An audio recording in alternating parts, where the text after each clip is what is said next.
The dawn that rose over King's Landing felt strangely subdued, as though the city itself held its breath. The smoke of yesterday's pyres lingered in pale ribbons against the sunrise, curling among the fallen towers and the blackened skeletons of homes that had once glimmered gold in summer light. Jon Snow, though the small folk had already begun to call him King Jon, or simply the Wolf, stood atop the crenellations of Maegor's Holdfast, his gloved hands resting on the rough stone battlement. Longclaw dangled at his hip, the bear's head pommel frost damp from the chill that seeped through the rock. He had dreamed of winter wolves running the length of the King's Road, and of a pale woman, with violet eyes, turning away into the dark, her silhouette dissolving into drifting ash. He woke with the taste of loss on his tongue, then summoned the steward who hovered outside his chamber door like a shadow waiting for purpose. The man, Jon could not yet remember his name, said Jaime Lannister requested an audience. Jaime waited in the throne room instead of Jon's solar, claiming the morning light made the hall less haunted. Jon found him gazing up at the Iron Throne as though seeing an old adversary after decades of silence. Long dust motes spiraled through the high windows, dancing around the twisted blades and melted hilts. Jaime's posture had changed from the cocksure arrogance Jon remembered at Winterfell years ago. There was now a contemplative stillness in the king's lair. The gold hand at the end of his right arm gleamed like a trapped ray of dawn. "You asked for me," Jon said, halting at the dais, but choosing not to climb the steps. He had not yet sat the throne. It still felt wrong, as though someone else should claim it, but none remained living or willing. The city clamored for order. They turned to him because there was no one else, and because he had slain the Dragon Queen whose shadow still smoldered on the steps outside. Duty, grim and relentless, had carried Jon through every heartbeat since. Jaime inclined his head, a bow that was neither subservient nor pompous. "Your Grace," he said. The term sounded clean from his mouth, stripped of sycophancy. He gestured toward the seat of swords. "I wonder if you intend to take it. The realm will expect a king to sit where kings sit." Jon lowered his gaze to the base of the throne. Steel twisted around steel, 1,000 blades seized by an ancient conqueror, now rust-flecked and sharp with memories. "I'll sit when I must," he said. Jaime's mouth curved, not quite a smile. "Must is every bit as heavy as destiny, I've found. It weighs differently for each of us." He paused, searching Jon's face as though reading a map. "I came to offer myself, Jon, though my name carries more ghosts than most would welcome." "You served under 3 kings," Jon reminded him. "Killed one." Jaime lifted his gold hand. In the hush of the throne room, the faint scrape of its joints sounded loud. "I did," he said quietly, "and saved a city, though few choose to remember the second fact. But I'm not here to plead for forgiveness or recognition. I am here to serve, if you'll have me." It was oddly easy to believe him. Jaime's voice held no trace of false humility. There was only a brittle sincerity that felt forged through grief and loss. Jon weighed the offer. He remembered Tyrion's counsel. "Seek those who understand both honor and folly, who have passed through fire and emerged tempered." Jaime had passed through war's furnace more than once.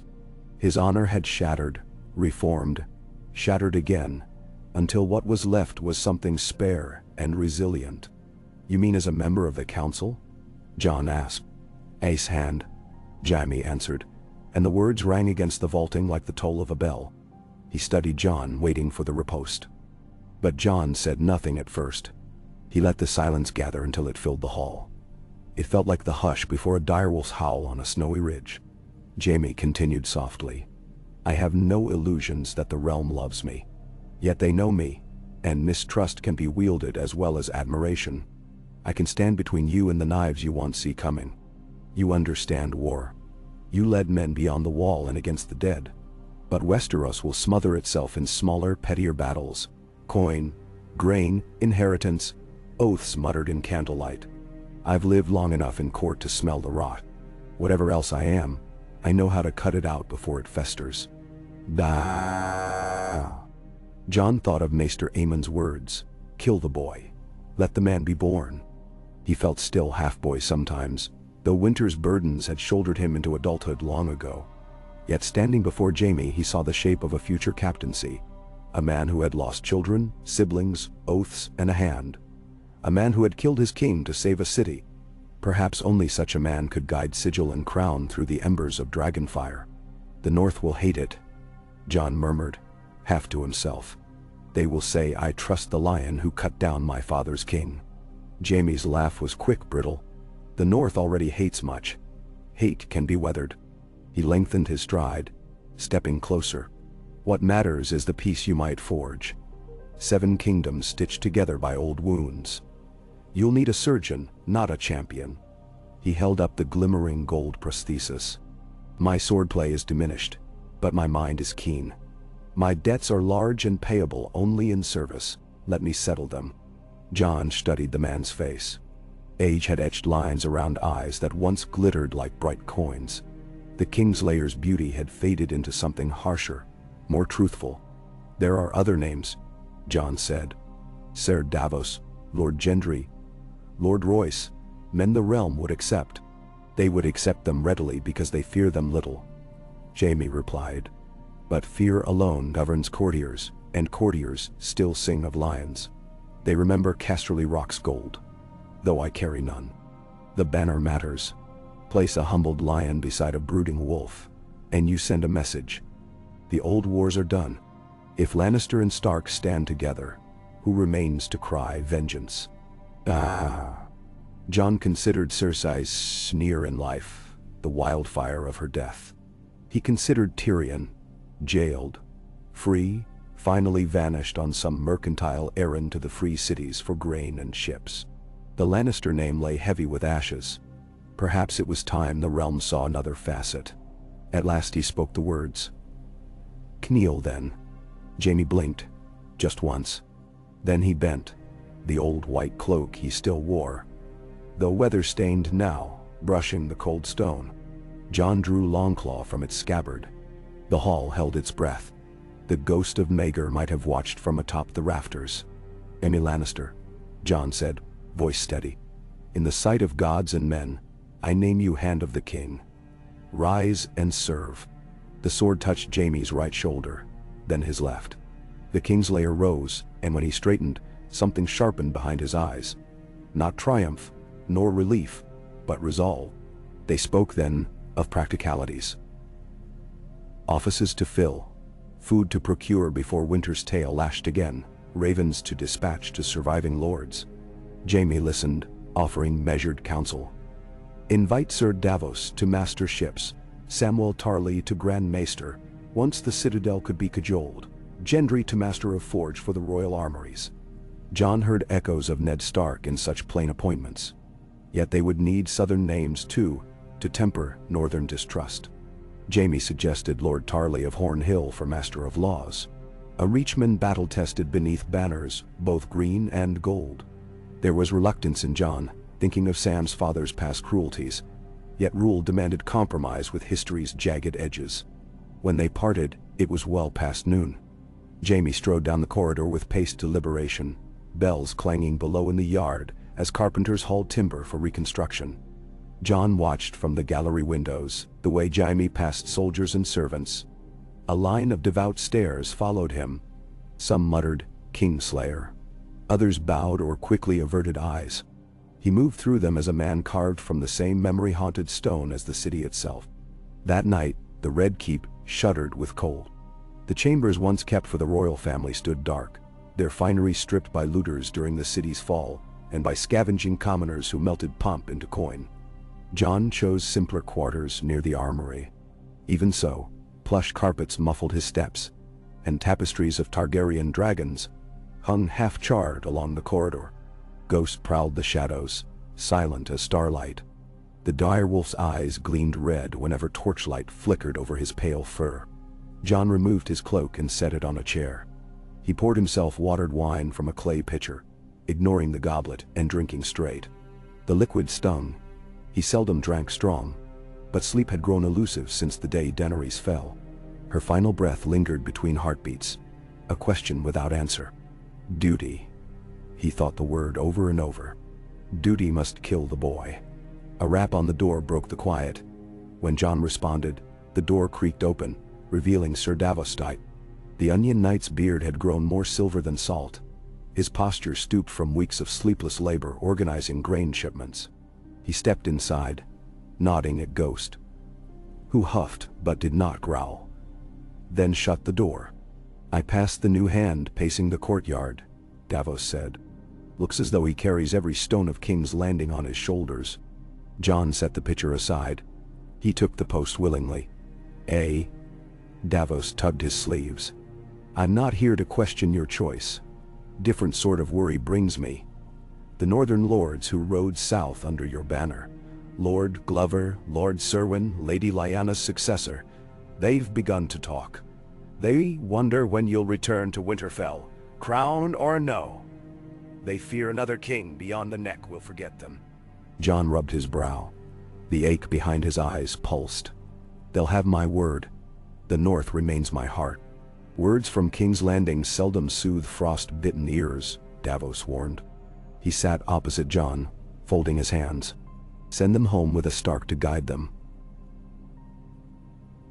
Sansa remains in Winterfell's halls, but she cannot rule both realms. The free folk wander the gift now. They too need assurance.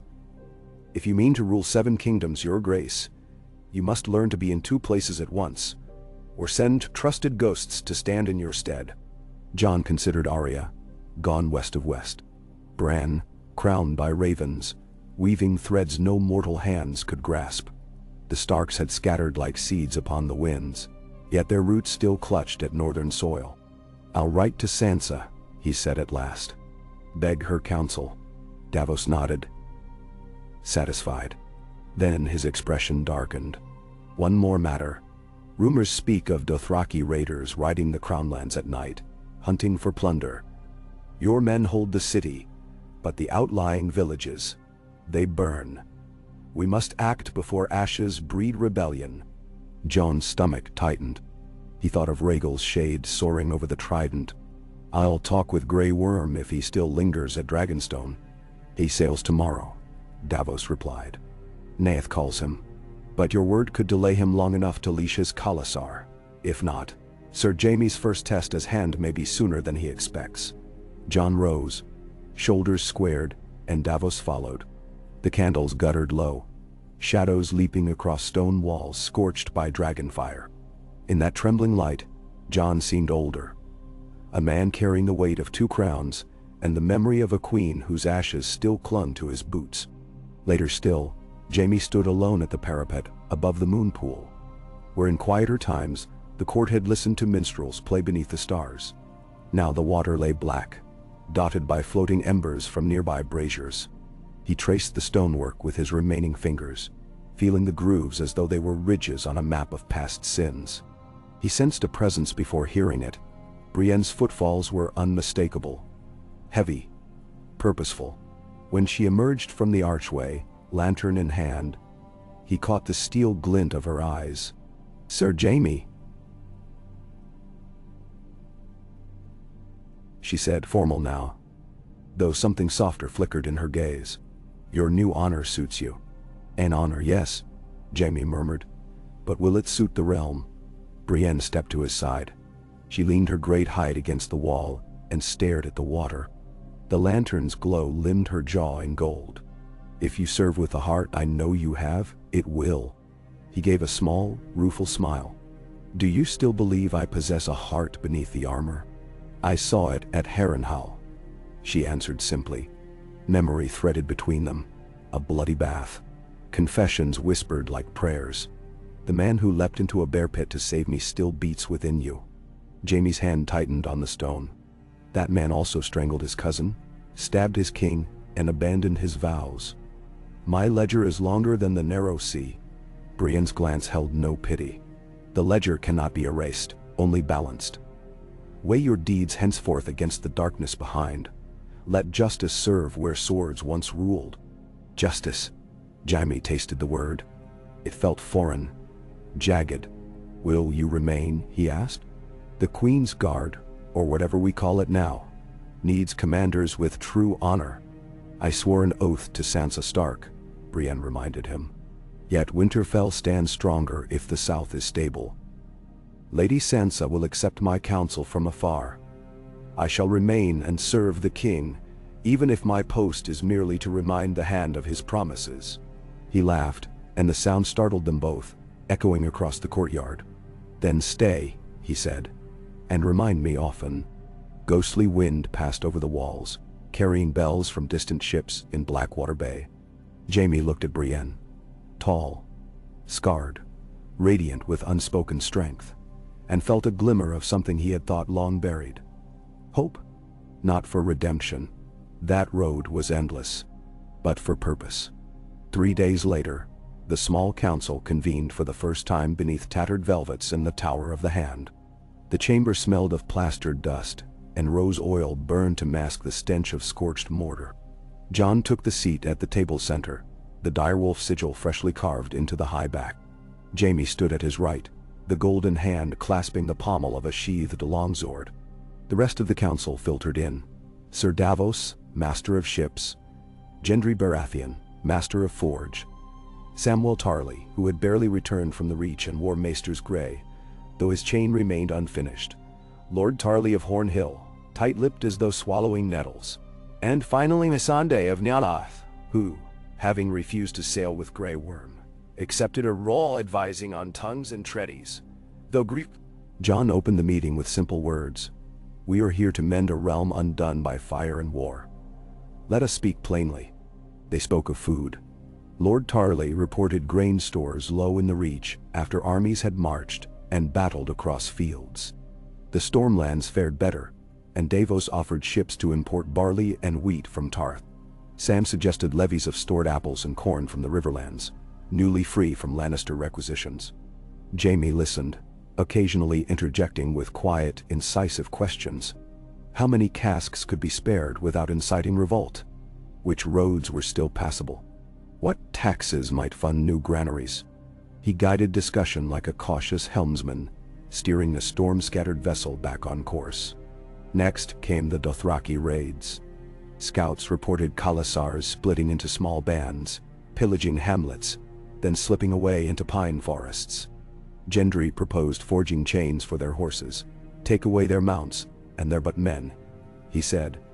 But Sam countered that the Dothraki would sooner die than fight unmounted, turning their rage upon civilians. Jaime suggested diplomacy first. Send a speaker fluent in Dothraki to gather the remaining Blood Riders at the Dragon Pit and Bargain Passage East. Missandei, voice trembling yet resolute, offered to go. She once served among them, learning their tongue. Her presence might curb their wrath. The council agreed. Jon commanded 100 Unsullied, those who chose to remain, to escort her mission. He would accompany them if necessary, but Jaime counseled him to stay. A king's absence invited unrest. Reluctantly, Jon yielded. They addressed the fate of surviving Lannister adherents. Jaime spoke plainly. Strip them of command, not livelihood. Force a man to choose bread over blades, and he will choose peace. Lord Tarly frowned, but conceded the point. As dusk bled through cracked windows, they turned to the matter of rebuilding. Gendry unfurled sketches of new aqueducts, chimneys rebuilt of stone rather than timber, smithies redesigned to use less charcoal. Coins were counted, debts tallied. Sam produced parchment listing mages from the Guild of Alchemists seeking royal patronage. Jaime's eyebrow arched at Wildfire, but Sam shook his head. Only lamps and bathhouse boilers. Nothing that burns temples. Conversation wound on until candles guttered. Finally, Jon dismissed them. As chairs scraped, Jaime lingered. "A fair beginning," he said quietly to Jon when the door closed behind the last counselor. Jon exhaled. Fair. Yet for every problem solved, 2 more arrive with dawn. Jaime's mouth twisted into something akin to amusement. "That, your grace, is the nature of rule. A hall of leaky roofs. Plug one hole and rain finds another." A knock jarred the hush.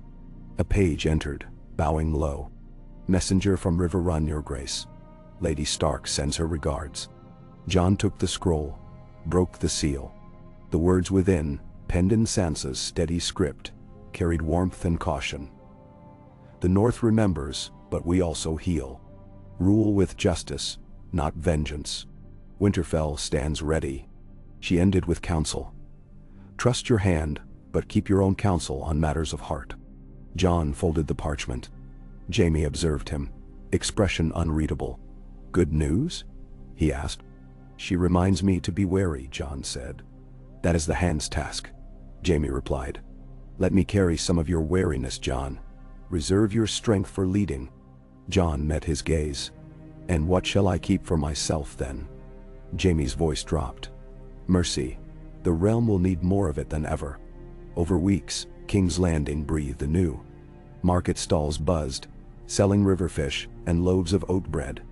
The bells, once tolling doom, now rang to announce cartloads of stone arriving from Selhurries to rebuild the dragon pit's shattered dome.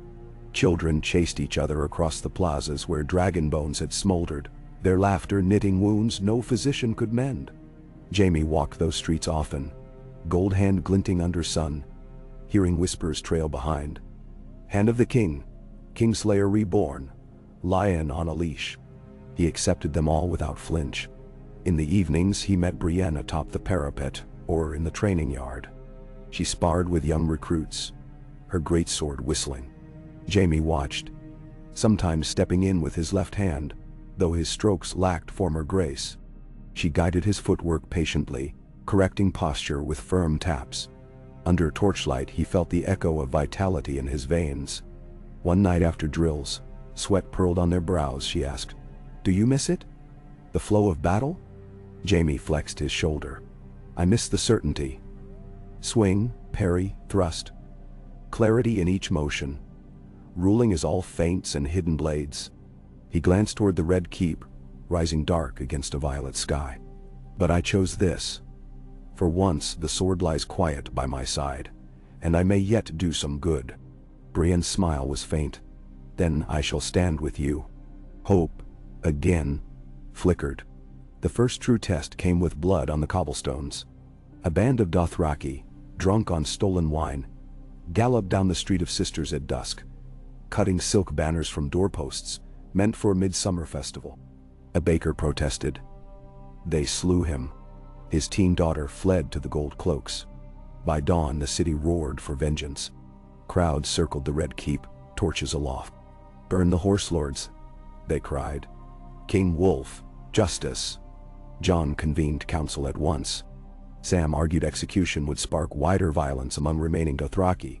Lord Tarly insisted swift hanging to pacify citizens. Missandei urged restraint.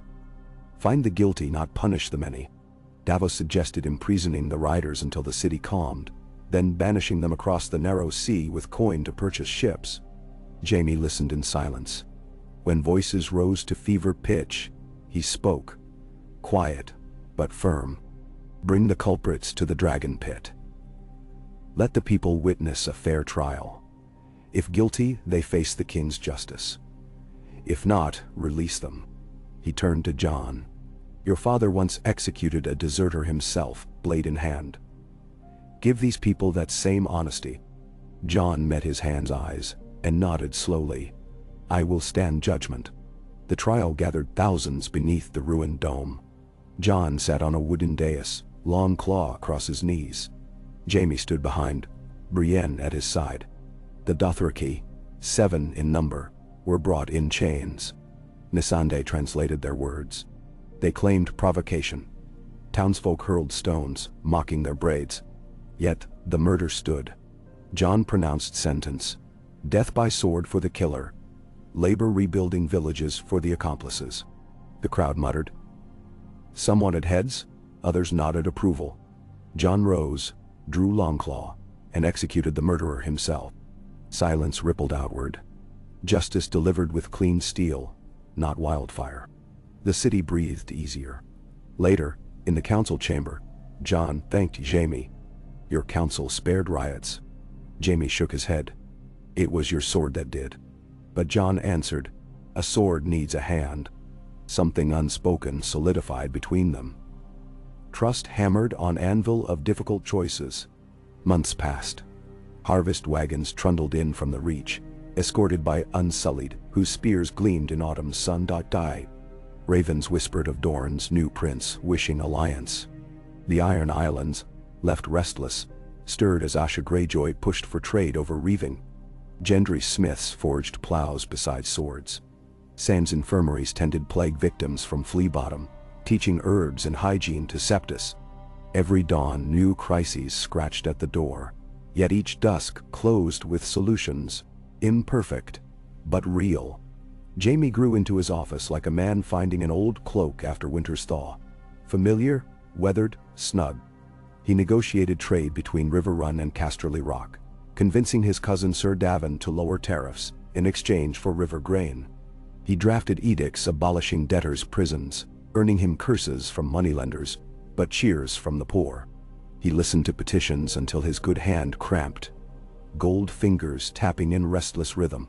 He rode to the Stormlands to quell a skirmish over disputed farmland, resolving it with shared irrigation canals.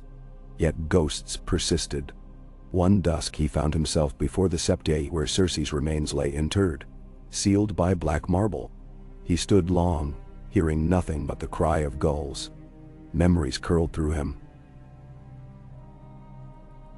Her laugh, her rage, her poison kisses. He felt no forgiveness, only an ache and a resolve to undo her legacy. Brienne appeared beside him, unbidden. She laid a hand on his arm. He did not flinch.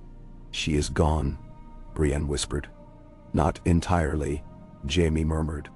"Look around. Ruin and fear. But we will change it.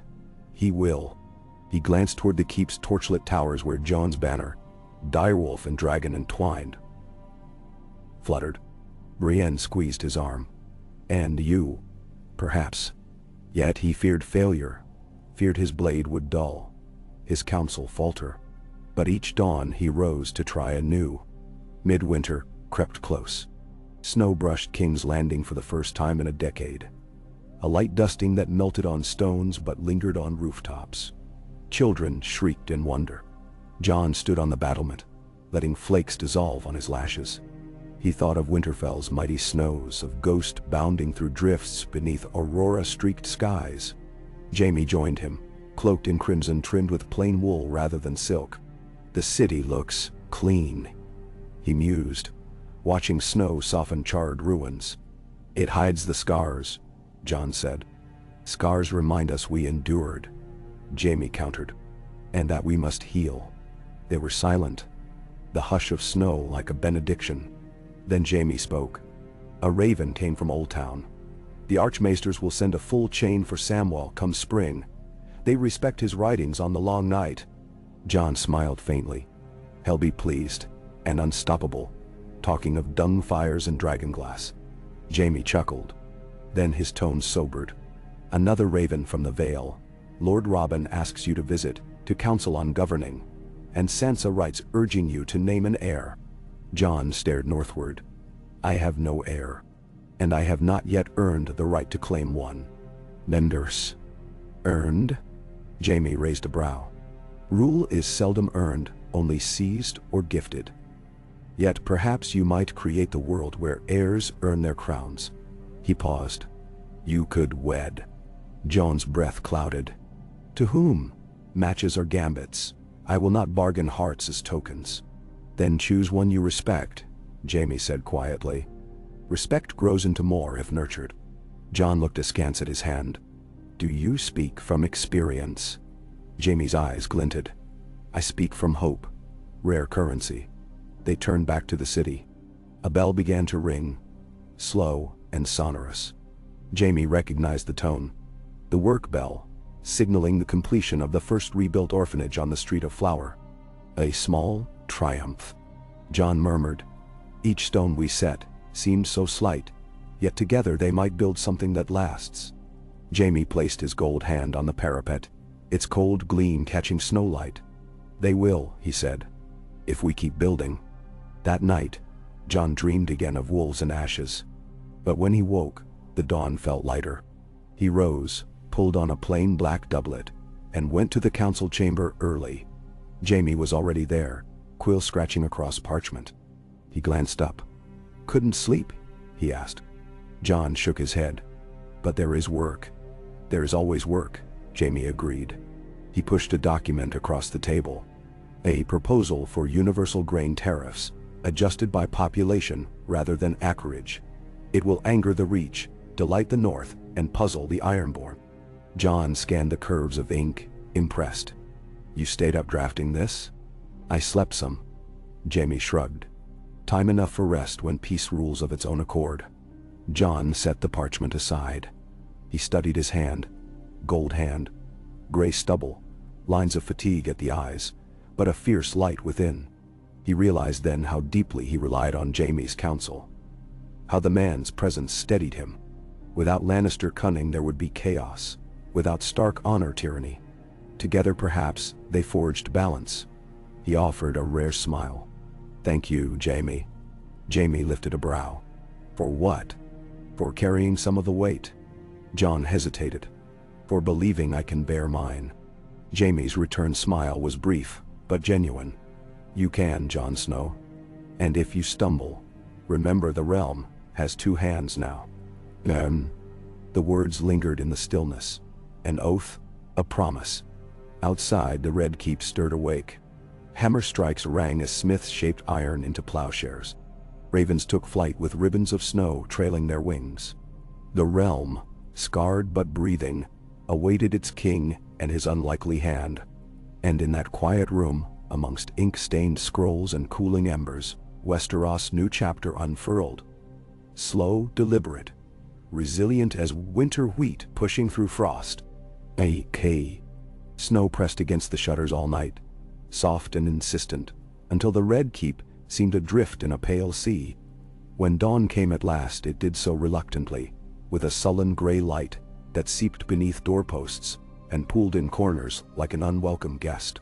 Jon woke before the first bell and lay listening to the hush, aware of Ghost asleep by the hearth and of his own heart beating in a rhythm that felt more burdensome with each passing month of rule. The direwolf's breathing filled the room, a slow rasp that nonetheless sounded alive and certain. Certainty. Jon could mark the last moment he'd felt it.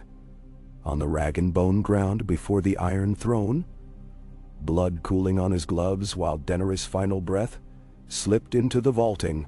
Everything afterward had been a working theory. He washed in water gone tepid, dressed in wool dyed a sober charcoal, and buckled long claw at his hip. When he unlatched the door, Jaime was there already, gloved left hand raised mid-knock. The hand wore a plain leather jerkin under the crimson cloak that marked his office, and he carried a sheaf of parchment tucked against the burnished steel of his prosthetic. Eerily, even for you, Jon said. Word from the Vale, Jaime replied. Lord Aaron is dispatching his bannermen south, ostensibly an honor guard to escort the king when he visits. But the little falcon means to roost here a while. He offered a thin smile. We should secure fresh beds unless you want Lord Royce and his stonesmen quartered with the washerwomen. Jon half smiled. I'll have chambers prepared in the Maiden Vault. Robin thinks highly of its name. They walked together along the narrow gallery overlooking the Godswood. Below, ice clung to the shallow pond where a lonely weirwood had once stood before Aerys felled it. Saplings planted after the conquest reached slender limbs toward a pewter sky, each bearing a crust of frost. Jon wondered if they felt the cold, or only its memory. Any other crows bearing gifts? He asked. Plenty. Jaime shifted the parchment. Sir Brune reports bandits near Crackclaw Point, likely remnants of Cell-Sails who fled after the Queen's fall. They strike villages at dusk, disappear into the marshlands by dawn. Davos has ideas. He thinks a levy of local crabbers could flush them out. His mouth quirked. And a seal from Sunspear. Young Prince Meryn proposes trade. Dornish wine in exchange for leases to Crownland's orchards. He's sending a delegation of Water Garden scholars to advise our masons on irrigation.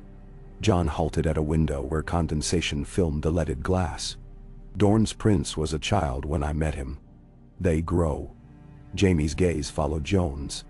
We all do, if only sideways.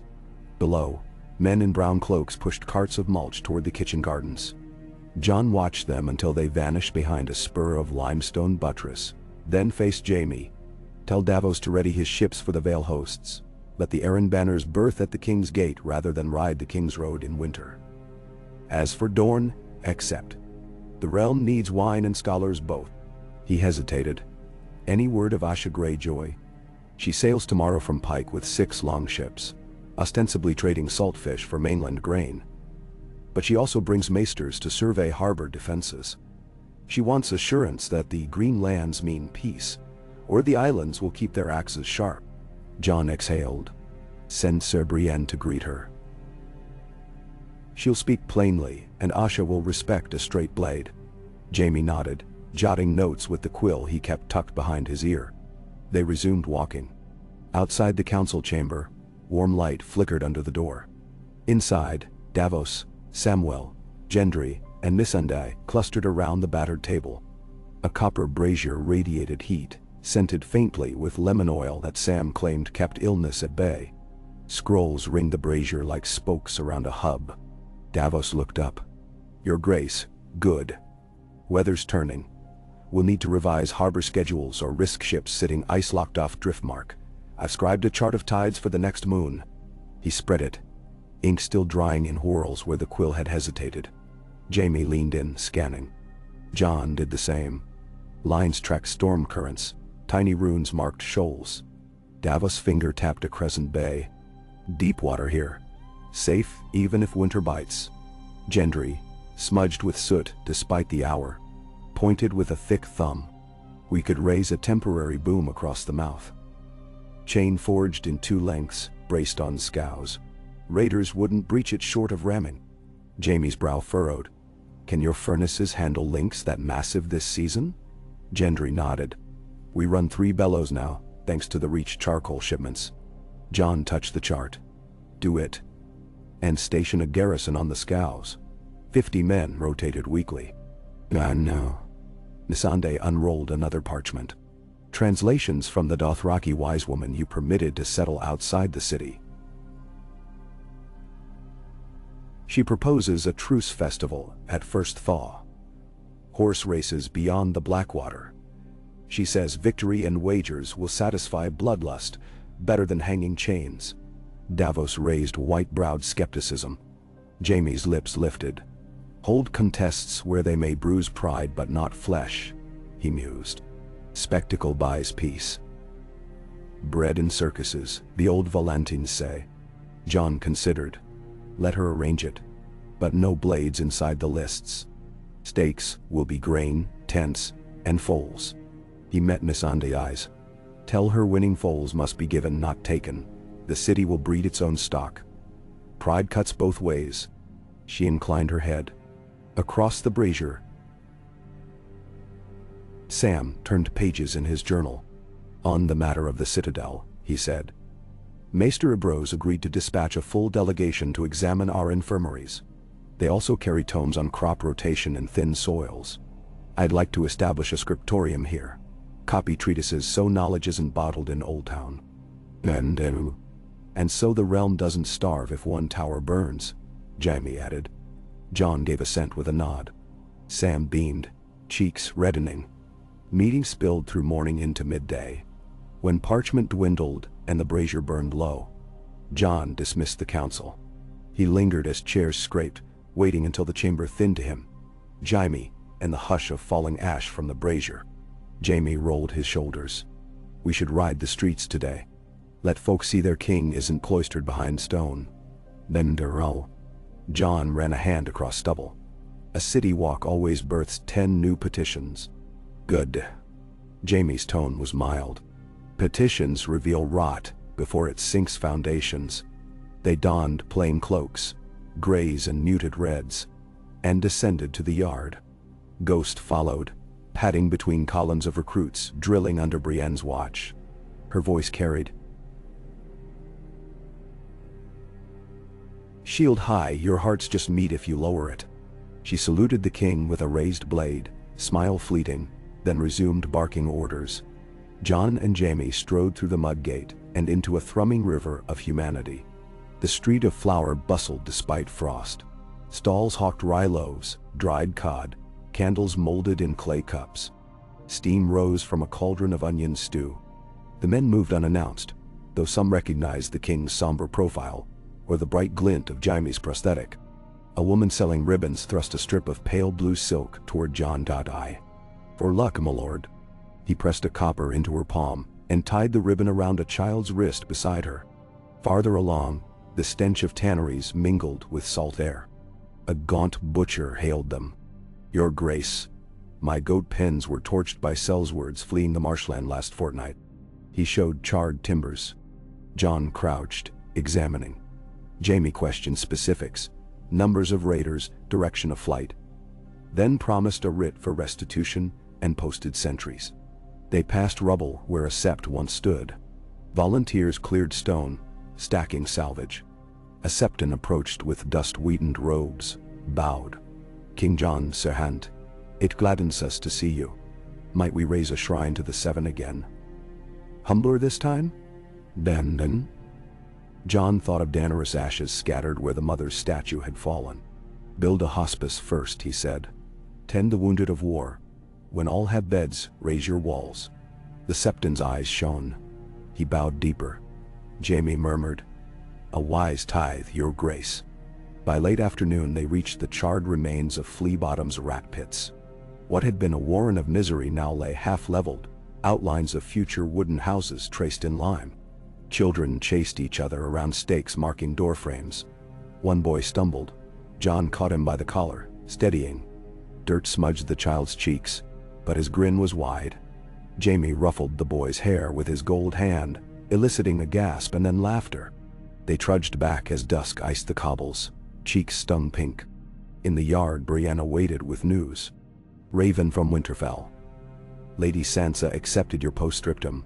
She will send grain and craftsmen south after the new year. She closed by urging caution. Certain northern banners grumble at their king's long absence. John sighed. Did she name them? The Umbers. The Elharts. Minor houses but loud in Aelals. Then so. Jaime said, we should tour the north come spring. Show them the wolf still howls. John nodded, though weariness pinched his brow. Agreed. Brienne added, another matter. Our northern quarry near the Trident uncovered bones. Massive, ridge-backed. Gendry suspects a dragon of old. He seeks permission to transport the skull to the Red Keep for study. Images flickered. Drogon, black as midnight. Rhaegal spiraling into clouds. John's voice was quiet. Let it rest in the earth. Jaime studied him, then dismissed Brienne with thanks. As she walked off. Snow crunching under steel. Jaime turned to John. Old wounds will smart for years, but letting the kingdom examine its ghosts can rob them of power. John met his eyes. Perhaps later. Not yet. That evening a fire crackled in the solar as they dined on mutton and turnips. Davos joined, recounting that the new orphanage housed 60 children, rescued from plague-stricken alleys. They've shirts and boots, he said, and 3 pups born to a bitch the cook keeps. Small things. But they laughed. Jaime offered a toast in Dornish red. John drank sparingly. Conversation wandered. Sam's plans to install a sequence of signal beacons along the King's Road. Gendry's experimental alloy for frost-resistant plowshares. Missandei's treatise translating the histories of the Great Grass Sea into the common tongue. When Davos left, Jaime lingered, swirling wine. Do you ever wonder, the hand said softly, whether we rebuild faster than memory dies? John stared into the flames. Memory never dies. It sleeps, perhaps. But the spark remains. So we must build better than the past, Jaime murmured. They retired late. John dreamt of a weirwood sprouting crimson leaves along the Blackwater shore. As its roots gripped cracked dragonbone, the river cleared, showing reflections of faces both living and dead. When he woke before dawn, snow had ceased. Stars glittered like beads of hoarfrost frozen mid-fall. A full moon later, the Vale envoys arrived. Knights in sky-blue cloaks, Gullions braided into their reins. Robin Arryn rode a white palfrey caparisoned in falcon plumage, though he was no longer the fragile boy John remembered. Years of tutelage at the Eyrie had lent him some measure of poise, though his hand trembled when he dismounted before the throne dais. He bowed too long, nearly toppling. Jon descended the steps, greeting him warmly. Jaime watched from beside the throne, weighing the boy's retinue. Lord John Royce, granite-faced in sable armor. Sir Lyn Corbray, eyes quick as his whisper-thin sword. Maester Coleman with pursed lips. Feasts and tourneys followed, the city hungry for diversion after lean months. Jon ordered lists erected outside the dragon pit. Snow melted enough that muddy tracks made jousting treacherous, yet knights clamored to tilt. Jaime declined invitations, citing duty, but Jon knew his missing sword hand cut deeper than he let on. Instead, Jaime oversaw security, eyes sweeping the stands for hidden blades. During the first tilt, Lyn Corbray unhorsed a Stormlander sergeant with one perfect thrust. The crowd roared. Robin beamed. Jon worried more over the looseness in the Boy Lord's grip on power. Without Royce's steady counsel, the Vale might slide into petty feuds. That night, long after music ceased, Jon called a council of half a dozen. Robin arrived with Royce. Sansa had journeyed south secretly, cloaked to avoid spectacle. Brienne stood guard. Jaime presided. The chamber glowed with candle stubs. Jon spoke plainly. The realm heals, yet divisions linger. I propose a charter. Each kingdom retains self-rule of local affairs, yet swears to mutual defense and free trade under crown oversight. Royce stroked gray beard. A pact of equals. Better than chains, yet skeptics abound. Ain? Sansa's eyes, ice-bright, met Jaime's before she said, "The North will demand proof of respect, not mere parchment. Appoint lords of proven loyalty to govern each region and grant them voice." Regional voices of the crown, Jaime mused. Representatives seated here quarterly to advise the king. A small parliament, if you like. Jon nodded. And no voice may hold sword within this hall, only words. Debate stretched hours. In the end, they drafted ink upon fresh vellum. The agreement of 7 voices. Signatures would wait until spring, but seeds planted grow. After the meeting, Sansa lingered. She regarded Jaime under torchlight. Many in the north still name you Kingslayer with venom. Sir Jaime. Her tone bore no malice, merely fact. Why stand so steadfast beside my brother? Jaime looked at her, seeing echoes of Catelyn in the set of her jaw. Because I owe the realm deeds to counter my sins, he said. Your brother offers a path to do them. She weighed that, then nodded once. See that you walk it. A week later, word of skirmishes in the marshlands reached the keep. Crackclaw bogmen claimed, Selseo Captain Torvik the Black, harried their villages. Jaime dispatched Ser Brienne with a cohort of 50, including crab feeders, who knew the mire. Jon urged caution. Brienne clasped Jaime's gold hand before marching. The gesture brief, yet pulses quickened. Winter ebbed. The Dothraki festival dawned under a sky, striped rose and saffron. On spring-touched fields beyond the city, horsemen raced, braids streaming. Missandei translated wagers. Unsullied ringed the course. Jon watched from a makeshift dais beside Jaime. When a crownland's youth on a shaggy mare bested a renowned co, the crowd erupted. The defeated Dothraki lifted the boy onto his saddle in triumph. Peace, fragile yet real, shimmered. Jaime's shoulders eased. Let's tally today a victory. Jon allowed a smile. Small steps yet each forward. But just as cheers tapered, a horn blared from the city walls. 3 rising notes. Danger. Ravens burst skyward. A runner arrived gasping. Ships at anchor off the Lion's Mouth. Sails black and gold. Ironborn. They've seized a grain fleet returning from Gulltown. Firesight signals smoke.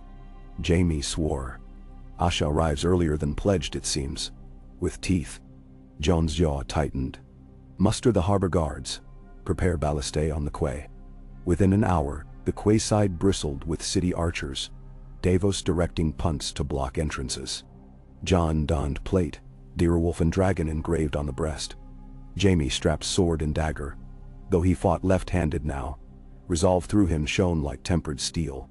From the battlements they spied sails bearing the Kraken, 20-odd galleys flanking 6 seized cogs. Asha Greyjoy's flagship, Black Wind, anchored nearest, its prow carving river swells. Longboats rowed ashore under parley flags. Jon met them on the quay, flanked by Jaime and Davos. Asha leapt from the first boat, boots splashing. Salt crusted her braided hair, wind tattooed sea spray on her cheeks. "King Wolf," she greeted, half taunt. "Had to test your guards. They're sharper than I heard." Jon's eyes narrowed. "You fired Gulltown ships." Asha shrugged. "Taken, not burned. The gulls charged tolls for passage through their strait, robbed my holes blind. I collected interest. Then them so." Jaime stepped forward, voice cool. "Those cogs carried spring seed for half the crownlands. Your raid starves children inside these walls." Asha's gaze flicked to the gold hand.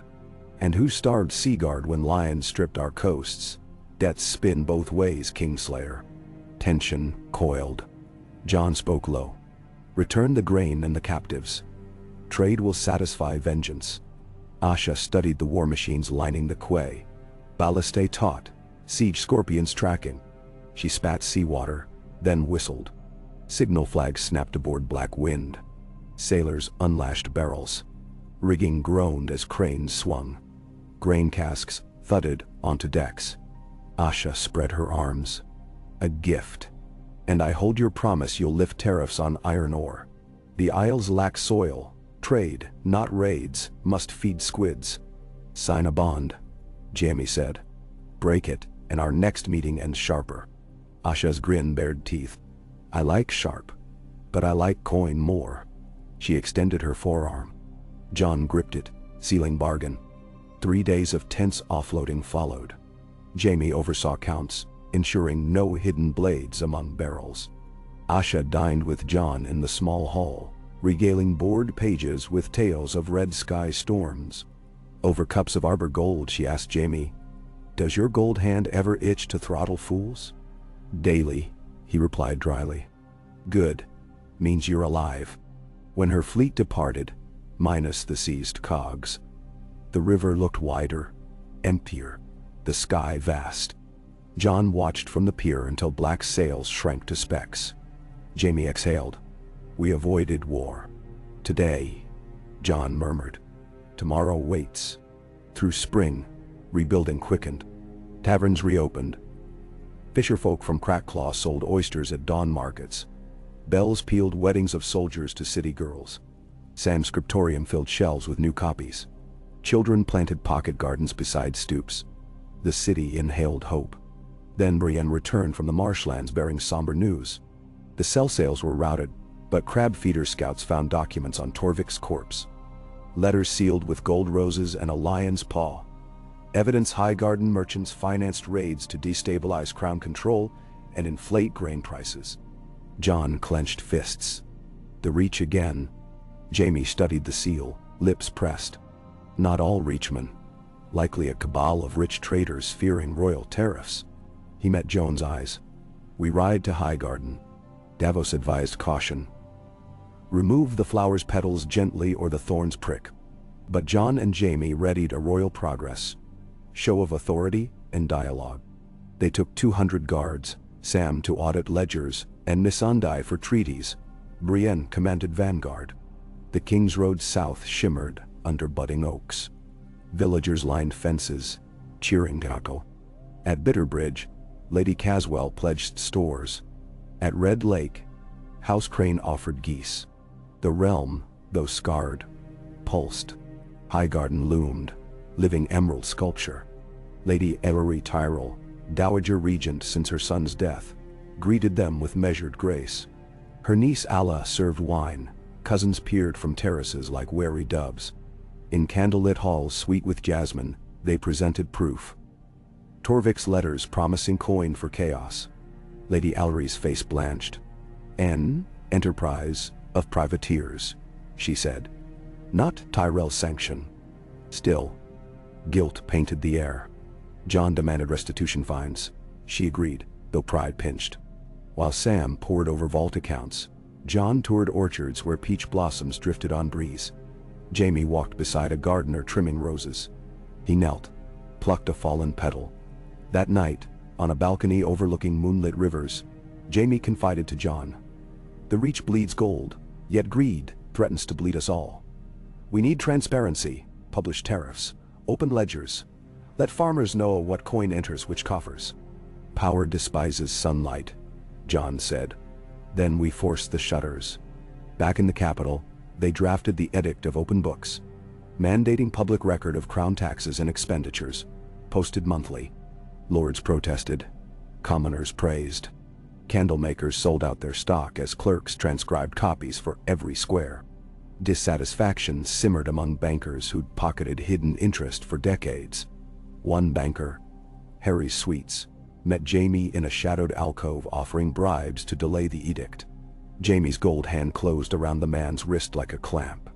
"Another word," he warned, "and I'll show you why gold melts." They had the banker arrested for attempted corruption. Trial by magistrates ended in a year's labor financing grain relief. The city whispered. The hand's claws scratched deep. Summer neared. Ravens from the north foretold strong harvest. Sansa wrote of children ice skating on the wall's shadow meltwater, of free folk trading pelts for copper pots at Wintertown markets. She urged her brother to visit soon or risk losing sense of snow's scent. Jon longed for pine-sharp air, yet duty anchored him. Jaime.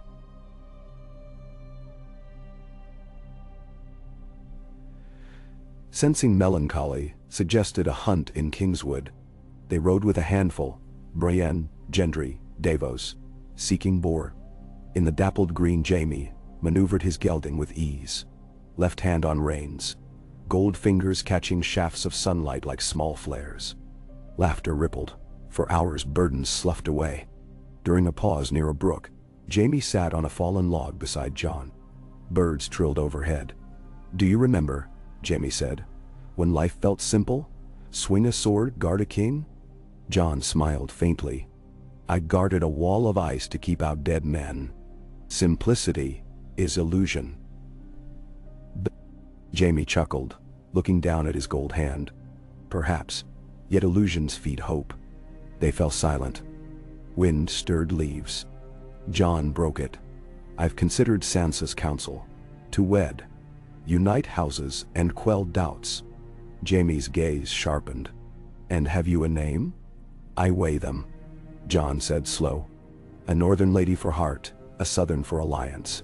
Yet none feels right." Jaime studied breeze-ruffled water. "The right choice may not feel comfortable. Marriage is more than fondness. It shapes realms. Still, respect is foundation. Love might grow atop." Jon looked sideways. Spoken like a man considering his own heart. Color flushed Jaime's cheeks. "A day may come," he said, voice low, "when duties align." Horns sounded, boar-sided. They mounted, thundered into underbrush. The quarry escaped, but spirits rose. Upon returning, missives awaited.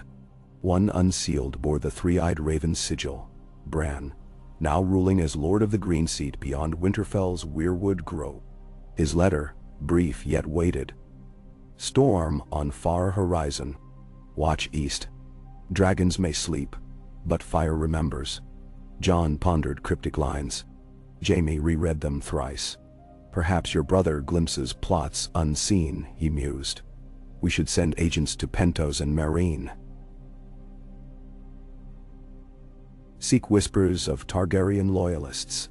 Jon agreed. Missandei prepared dispatches rewarding merchants for intelligence. Weeks later, one raven returned heavy-footed, scroll tied to spattered leg.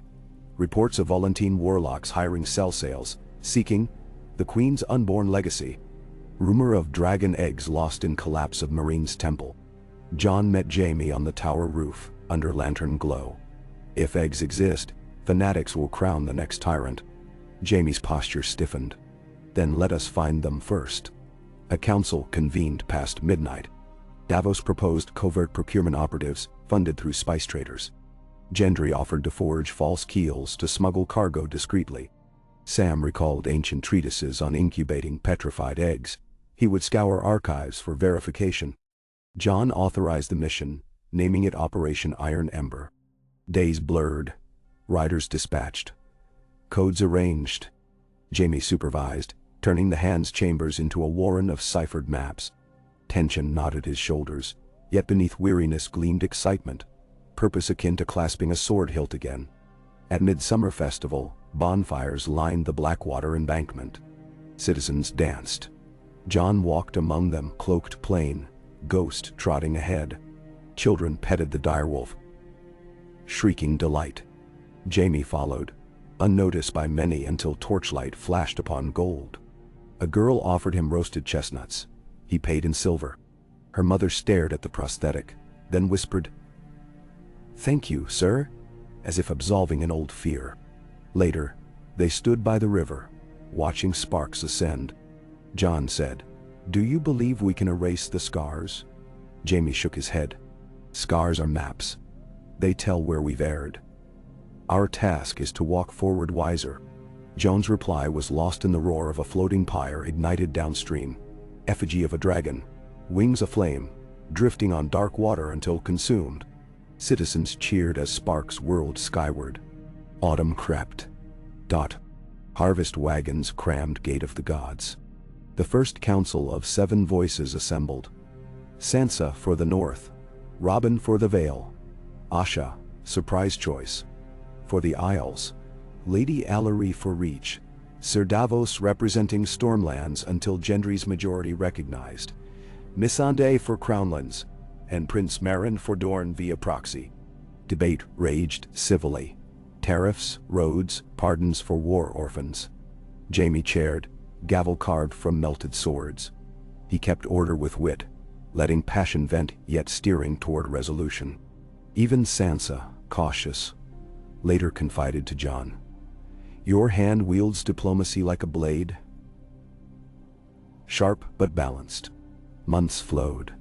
Operation Iron Ember bore fruit. Agents secured 2 fossilized eggs near old marine docks, though authenticity unproven. Jaime locked them in a vault beneath the keep. Jon alone held the second key. Word leaked, of course. Whispers skittered through taverns, but visible calm persisted. One frosted dawn, Brienne arrived breathless. Unsullied outriders sight sail off Tarth. Black hull, green mermaids on prow. Davos paled. Victarion's colors. But he's dead. Jon and Jaime ascended to tower parapets. Spyglass trained. Horizon glimmered. Fog concealed silhouettes. Perhaps trading cog, perhaps warship. Jaime lowered glass. "Prepare bolt throwers, but hold fire." The prow breached mist, indeed a green mermaid figurehead. Yet no kraken banners. Instead, white peace pennants flew. Aboard stood a woman in emerald cloak, auburn hair whipping, Melara Hightower. Once rumored paramour to Second Sons of Old Town, now envoy. Jon received her in the throne room. She bowed. "Your Grace, my lords. Old Town brings message. The Citadel Councils propose a new order for maesters, swearing allegiance not to chains of neutrality, but to knowledge and service of the realm." She paused. "We request sponsorship." Sam's eyes widened. His life's dream. Jaime exchanged a look with Jon. The realm repositioned once more. Outside, snow fell early, tiny flurries swirling through broken sunlight. Jaime watched from balcony, breath pluming. Behind him, Jon joined. "It never ends," Jon said softly. "No," Jaime agreed. "That is its beauty." He turned, meeting the king's gaze. "We craft each dawn from peril and hope. One day the realm will rise without fear. Perhaps we won't live to see it, but our scars will guide them." Jon placed a hand on Jaime's shoulder, flesh and gold side by side. "Then we keep building," he said. They stood as snow settled on pauldrons and cloak, quiet witnesses to a land transforming, stone by stone, choice by choice, day by uncertain day, until the bells tolled, calling them back to council, back to the infinite work of peace. Ayin. The dawn that bloomed over King's Landing arrived bruised lilac, as though the sky had been beaten in its sleep. A chill stirred the banners along the ramparts, rattling them with a promise of deep winter yet to come. Even as autumn barley still stood half-reaped in fields south of the Blackwater, Jaime Lannister rose in darkness, feeling each rib as he dressed, and reflected that the calendar meant little these days. War and rebuilding had jumbled the seasons so thoroughly a man could wait to snow at midsummer or lemon blossoms in frost. He crossed the corridor to the hand solar, where lamplight already leaked beneath the door. Inside, Samwell Tarly hunched over a map, candle guttering at his elbow. Books lay open to pages on Valyrian fireproof brickwork and Associ epidemiology. Jaime announced himself softly. Sam blinked, pushed hair from his eyes. "Sir, I thought I was alone." "Couldn't sleep." "Nor I," Jaime said. "Nightmares. Memories." Sam jabbed a finger at the parchment. "If plague breaks again this winter, our infirmaries will need cedar smoke vents. Old Town used them during the winter shivers. Sick beds near warm cedar reduced death by a quarter. And now, Jaime traced the circles Sam had inked, one around the Street of Silk, another around Flea Bottom. "Put it before the voices this afternoon. We'll find coin for cedar." Sam nodded. Grateful, he gathered scrolls. "And thank you for believing in the scriptorium. Knowledge keeps realms from repeating folly," Jaime said. "Right. Copy. Make all the fools read, even if they hate it." He dismissed Sam gently and poured himself a cup of watered wine. Dawn bells pealed. He stood at the window and watched the city rouse. Smoke fingered upward from bakeries. Heron wheeled over the river, and the faint clang of Gendry's forges chimed like morning song. When he made his way down to the courtyard, Jon Snow was already mounted on a shaggy gray destrier, Ghost loping behind. Frost limned the direwolf's whiskers. Jon wore black mail and a plain cloak clasped with a silver wolf's head. He inclined his head. "You're late. And you're uncivil," Jaime answered, swinging into his own saddle with his left hand. "Where are we riding before breakfast?" "South Bank. The new granaries." "Then?" Jaime grunted. "I should have guessed you wouldn't let Davos cut ribbons alone." They crossed the rebuilt drawbridge, hooves echoing on oak planks. Mist sighed off the river. Dock workers shouted greetings. Jon returned them with a nod, his breath pluming. At the granary grounds, a small crowd gathered. Stewards, septas, millers in sackcloth, dusted white. 6 enormous roundhouses squatted against the sky, roofed in red tile imported from Tyrosh. Davos awaited, cheeks crimson with cold, his mittened hand gripping a parchment speech. He relaxed when the king in hand appeared. "Your Grace." "Sir Jaime." "Thought the peril you'd overslept." "Never," Jaime said. Jon gestured for Davos to proceed. The Onion Knight cleared his throat, quoted a line about seed and soil from an old Stormlander ballad, then announced the crown granaries open. Millers cheered. Children flung handfuls of fresh wheat into the air like confetti. Sparrows swooped. Jon lifted one child so she might hammer the ceremonial iron nail into the doorpost, then set her down gently. Jaime observed the moment. Small, tender, the sort of scene Casterly Rock had never included in its chronicles, and felt a pulse of something like pride, though he doubted it belonged to him. When formalities ended, Davos hurried after the king. Ships from Braavos docked under night. They carry lumber you ordered, but also rumors. Gold Company remnants taken payment in Cahor, bound for Westeros. Jaime's face hardened. "Numbers. 3,000 spears, give or take," Davos said. "War elephants, perhaps fewer." Jon exhaled a plume of steam. "Led by whom?" "No clear name. But banners of a burning heart inside a golden circle." "Then?" Jaime's memory stirred. "Erlor cults from Myre?" A sail captain once bragged of such heraldry. He filed the thought away. "We'll convene at once. No panic until we verify." They returned across the river under slate clouds. In the keep's vaulted entrance, a messenger in veil livery waited. helm tucked beneath his arm. He bowed to Jon and extended a letter. Wax seal, amber falcon, from Lord Aaron. Jon cracked it while walking. Eyes scanned lines, brows knit. He handed the parchment to Jaime without breaking stride. A simple paragraph in a spidery hand. Reports of unrest in Gulltown markets. Meat shortages blamed on crown tariffs. Merchants whip mobs. I keep order, but fear sparks. Request your presence or stronger edict. Robin Aaron. Dorne's wine tariffs, the Reach's fines, and now Vale meat, Jaime muttered. Our reforms cut middlemen's pockets. They retaliate through rumor. Jon stopped before the council doors. We'll address both threats. Gold Company first. Summon the voices, ready dispatches. Within the chamber, Brienne arrived clad in surcoat of blue and star-speckled silver, damp from drill. Gendry stomped snow from boots. Missandei took notes beside a brazier, lips pressed thin. Sansa, still guest lady of Winterfell, but voice for the north, stood near the window. Auburn hair pinned in a modest coil, she greeted Jaime with a small nod. Frost thawed between them but never melted entirely. Jon addressed them all without sitting. Rumor of Sel's massing in Qohor. Unknown leader, unknown employer. Objectives uncertain. Sansa folded arms. If they sail, they'll land where ports rise quick to coin. Duskendale, maybe Fair Isle. Davos added, or they strike Gulltown while the Vale frets. Missandei said quietly, SOC captains will not risk winter storms unless promise of rich plunder. Or dragons. Her eyes flicked to Jon. Silence. Jaime spoke. We own 2 fossilized eggs.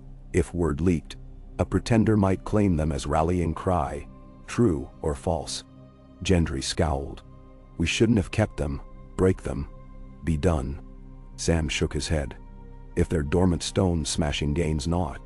If they're viable. He trailed off under ghost of dragonfire. Brienne broke tension.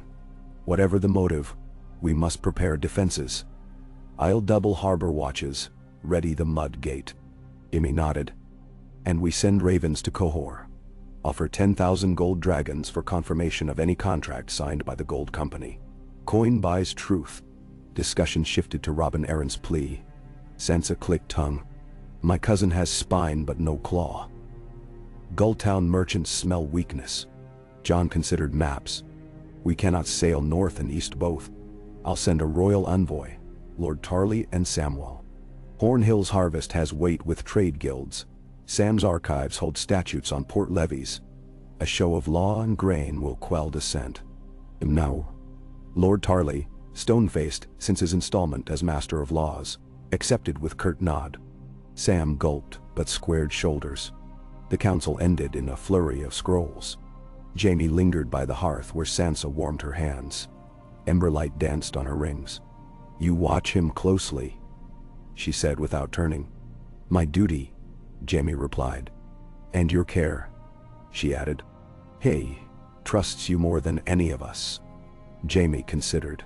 Trust is a blade's edge. I keep it sharp. Thou, she faced him then, eyes wary yet not unkind. Keep him alive, Kingslayer. The realm pins hope on him, and oddly, on you. He inclined his head. I intend to disappoint no one. 6 nights later a storm hammered the city, rain like slingstones. Jaime paced the rampart walk in hooded cloak, gold hand hidden in wool glove to spare the chill. Lightning forked beyond the bay, illuminating ships at anchor, a forest of masts swaying. A runner splashed up the steps. Sir Hand, fire on the river, grain barge struck by lightning, drifting toward the king's gate. Jaime cursed. He descended at a run, boots slapping puddles. Brienne already marshaled squads with ropes and grappling hooks at the quay. The barge, a hulk loaded to gunwales, drifted aflame. Sails gone. Hull crackling. Embers rained on warehouses. City bells clanged frantic. Cut her before she rams the wall, Brienne shouted. Jaime seized a rope opposite her, anchoring with his left hand. Flames glimmered on his gold fingers as men hauled. Thunder boomed. Sparks hissed in sheets of rain. They dragged the barge just enough that when it struck a mooring post it cracked, not the wall. Water gushed into the hold, steam roared, and the vessel settled, burning low. Applause rose from drenched onlookers. Brienne wiped soot from her cheek. "Well pulled, old friend." Jaime laughed, breathless. "I thought you forbade compliments during crisis. Tonight, I waive rules." Her smile lingered, and for a heartbeat warmth spread through Jaime deeper than any hearth. Morning sunshine revealed waterlogged sacks of barley stacked like tombstones beside the ruined barge. Jon surveyed the loss. 300 bushels blackened. He ran glove over splintered plank. "We'll survive, but a hungry fortnight ahead." Imi gestured to carpenters. "Rebuild with lightning rods. Copper spires along roof beams. Sam has treatises." Jon's gaze drifted to Jaime's collar, where soot smudged crimson cloth. "You risked much in the storm." "Kingslayers must earn new titles somehow," Jaime said. Jon's chuckle was brief. "I'd rather keep you alive than legendary." By first snow, a raven from Qohor arrived. The scroll inside bore a cellbroker's flourish and a smear of blood, ink or otherwise. It read, "Golden Hearts, sworn to sun and spear. Contract sealed for spring sailing. Price, 300,000 honors." Davos frowned. "Sun and spear. Dorne's sigil." Gendry slammed fist on table. "Prince Meryn? Impossible. He dines with us next moon." Sansa's voice was calm. "Could be forged, an enemy sowing discord." Jaime looked to Missandei, who shook her head. "Dorne values autonomy. They would not import sellswords. They rely on sand and stealth." Jon rested hands on the table's edge. "Still, we investigate." He ordered a discreet delegation to Sunspear, Brienne to lead, along with 8 silent sisters disguised as cousins seeking northern silk trade. Diplomats by guise, knives at need. As preparations began, Prince Meryn's advance party reached the city. 20 courtiers in flowing robes, cinnabar and turquoise, cheeks painted to block desert sun even amid snowflakes. They presented gifts, saffron, fired glass goblets, scrolls of irrigation, and love poetry. Jaime accepted with formal courtesy and suspicious eye. That evening, a private supper convened in the painted gallery. Jon, Jaime, and the prince's uncle Lord Quentyn sat among frescoes of Aegon's conquest. Arius of Harp drifted. Conversation flowed around crops, river dredging. Jaime steered talk toward sellswords casually. Lord Quentyn lifted brows. "We purchase few blades. Spears grow from Dornish sand aplenty." His smile bared no guile. Yet Jaime noted micro-hesitation when Qohor was named. Afterward, Jaime walked the cloisters with Jon. Either they lie rarely, or they're masters of it. "I'll trust Brienne's eyes in Sunspear," Jon said. "Until then, caution." Winter settled heavy. Ice-bearded gargoyles. Fires roared in every hearth. The king's tower smelled of pine pitch and fresh planed boards where masons repaired an old crack.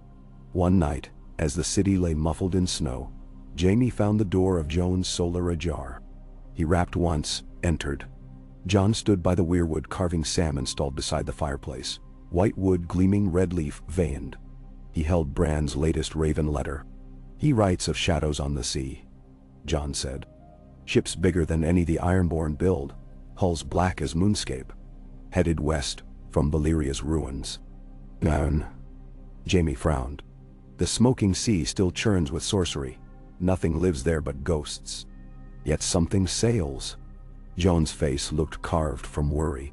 "Bran says names swirl in his dreams. Nyra Targaryen, seed of storm, flames return." Jaime exhaled. "Pretender or prophecy. Either will stir lords into panic." Jon tipped his head back, eyes reflecting fire. "I killed one dragon queen. I cannot bear another war of children and fire." Jaime stepped close. "You won't bear it alone." He placed his gold hand on Jon's shoulder. "We will meet whatever comes together." Ghost lifted head from rug, red eyes gleaming. Jon let out the breath slowly. "Then help me write a decree. We'll call the realm to vigilance, no hysteria, only preparation. Winter is not ended yet. They drafted until candles guttered. Order for coastal watchtowers relit, beacon chains extended, taxes rechanneled to shipyards. Jaime's pen scratched alongside the king's, twin columns of ink forging future. At dawn, ravens beat from the maester's rookery in every direction. News from Sunspear arrived a fortnight later with Brienne's sealed out. Missives dry despite the sea crossing described a city sun-drenched and calm. Prince Marin had mobilized no forces. But harbor whispers spoke of a narrow-jawed woman paying sellsword captains in gold roses, and a sigil of spiral flames unknown. She sailed north 4 days before Brienne landed. Jaime absorbed the letter at council while others murmured. "Gold roses," Sansa said tightly. "Reachman? Again?" Jaime tapped the parchment. "Or a masquerade." Sam traced the unknown sigil sketched by Brienne, a spiral of tongues of flame encircling a dagger. "Could be our Allure cult mutation." Nisande noted, "Volantis fanatic factions adopt spirals." Jon stood. "Send Gendry to oversee fortification of Blackwater chain. Davos gather manifests of every ship leaving Old Town. No vessel passes unlogged." Gendry inclined head, already imagining rivets. Davos sighed, pen poised. After council, Jaime lingered alone, studying the spiral emblem, fire devouring itself. His past sins twisted similarly, one unbroken loop. He closed eyes, recalling green wildfire erupting beneath the red keep. Cersei's laughter echoing in stone. Brienne's voice roused him. She'd returned quietly and now waited in doorway. Dust of travel on cloak. He smiled. Genuine relief. "You came swift." Winds favored. Her blue eyes softened. "You look older. Responsibility is a whetstone." She stepped closer, lowered voice. "Sunspear holds peace, but politics coil everywhere. Marin's sister-in-law, Lady Nymeria Sand, trades heavily in Essos. Perhaps too heavily." Jaime nodded. "We'll watch." Their gazes held, heat trembling between. She started to speak, hesitated. Instead she unbuckled sword, set it against table. "I should report to the king." He caught her arm lightly. "I am glad you're safe." Color flushed her face. She squeezed his living hand once, then slipped away. He remained staring after her until shadows consumed the doorway. Weeks thawed. Ice on gutters dripped psalm. Builders removed winter shutters to let pale gold light flood corridors. Yet anxiety gnawed. Ravens warbled of cohort galleys provisioning. Iron Islands constructing new dramans, and Free City merchants hoarding pitch. One crisp afternoon, Jon ordered War Council in the Tower of the Hand. Only 6 souls: Jon, Jaime, Sansa, Davos, Brienne, and Sam. Maps crowded the table. "We face 3 possibilities," Jon began taut-eyed. "First, Sellsword's land and sack a weak port. Second, they support a claimant with dragon myth. Third, they ally with Reach factions to topple reforms." Davos tapped the coastline. Crackclaw, Duskendale, Gulltown. Easy targets, minimal walls. Sansa traced the King's Road arteries. "If they seize Gulltown, they cut Vale grain to the capital." Brienne said, "We can't garrison every harbor, but we can bleed them inland." "Bah." Jaime listened, then spoke. "We deploy a feint. Spread word the eggs were moved to Gulltown for safekeeping. Let the Sellswords strike a fortified trap." Jon frowned. "Bait ends hunts," Jaime said. "We place a host just inland. Vale Knights, Northern Bows, Stormland Pikes, hidden. When the company lands, we crush them between town walls and our hammer." Sansa considered. "Risk high, reward higher. And Robin's falcons yearn for glory." Sam added carefully, "Make sure gulls and small folk evacuated first." Jon paced. Ghost padded behind. At last he stopped. "Do it. Quietly. Gulltown will appear weak. In truth we strengthen walls with Vale stone carved to look crumbly. Sam, oversee refugees to Greenfield.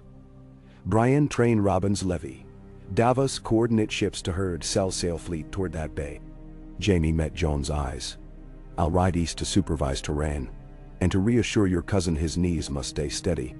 Take Brienne, Jon said. Her sword steadies anyone. Brienne gave curt nod. Jaime's heart thumped. The ride from King's Landing to Gulltown traced the storm-racked King's Road, now patched with new gravel. They traveled cloaked, a small retinue. Jaime, Brienne, 5 scouts, Maester Coleman, and a squire whose snore could fell elk. Snow melt spattered hooves. Along the way, villagers hailed them with baskets of roots. News of impending sellsword threat had already seeded rumors, but the pair reassured folk with stories of the Wall's fall and Whites defeated. In evening, camps Jaime and Brienne spoke under pines, sharing oatcakes and memories. She described Tarth's craggy coasts brushed pink by sunrise. He recounted Casterly rock-shadowed sea caves where merlings allegedly nested. Laughter emerged easier than either expected. The last night before Gulltown they camped on a bluff, overlooking the Bight. Moonsilver danced on waves. Jaime nursed a flagon of mulled wine. Brienne sat beside him, elbows on knees. You could have stayed in King's Landing, she murmured. And missed the mud? He smiled. The court stifles. Here. Stars remind me I'm small. She turned, studying his profile. Lines by the eyes, streaks of gray in gold hair. You've changed since Harrenhal. Lost a hand, found a purpose, he said lightly. Then face sobered, and perhaps found something more. Her breath caught. Wind sighed branches. He reached with living fingers, brushed a curl fallen across her brow. When this is done, I would speak plain. No vows, no kings to serve. Only truth. She covered his hand with hers, broad, calloused, gentle. I will listen. They said no more, but warmth lingered longer than embers. Gulltown bustled under pretense of normalcy. Fish markets opened at dawn, yet soldiers in plain cloaks patrolled docks. Lord Bronn's Jon Royce drilled archers on the heights, his booming commands echoing the harbor. Jaime met Robin Arryn in the chandeliered hall of the Gull Tower. The young lord's fine clothes hung looser, yet his eyes held steel borrowed from Jon's tutelage. I'll not shame the veil, Robin declared, voice only quavering slightly. Of course not, Jaime said kindly. Courage runs in your blood. Plans unfurled. Jaime, Brienne, and Royce rode cliff paths marking concealed cavalry assembly points. Brienne supervised wall masons. She directed them to mount wooden mantlets painted to mimic crumbling mortar behind which crossbowmen hid. Sellsword spies would see decay, not death. Within the first week, Ravens confirmed the Gold Company fleet had set sail. 20 galleys, 10 supply hulks, 2 rumored elephants stowed in iron-banded crates. Their course angled for Bravos, but veered west under cover of fog. Gulltown braced. Refugees evacuated inland under Sam's guidance. Wheat stores moved to caves. Jaime wrote nightly to Jon by Raven. Readiness high, morale steady, weather fair. One dusk, while reviewing battlements, Brienne pointed seaward. Smudges on horizon. Masts. Gulls wheeled. The next hours blurred. Bells clanged, horns blew, soldiers hurried to posts. Jaime's pulse steadied oddly. Battle's familiar chill settled over nerves honed since 15. He mounted the inner wall to oversee. Gold Company galleys rode under striped sails of crimson and black heart circles, not their traditional elephant. Atop forecastle of the lead ship, a banner unfurled.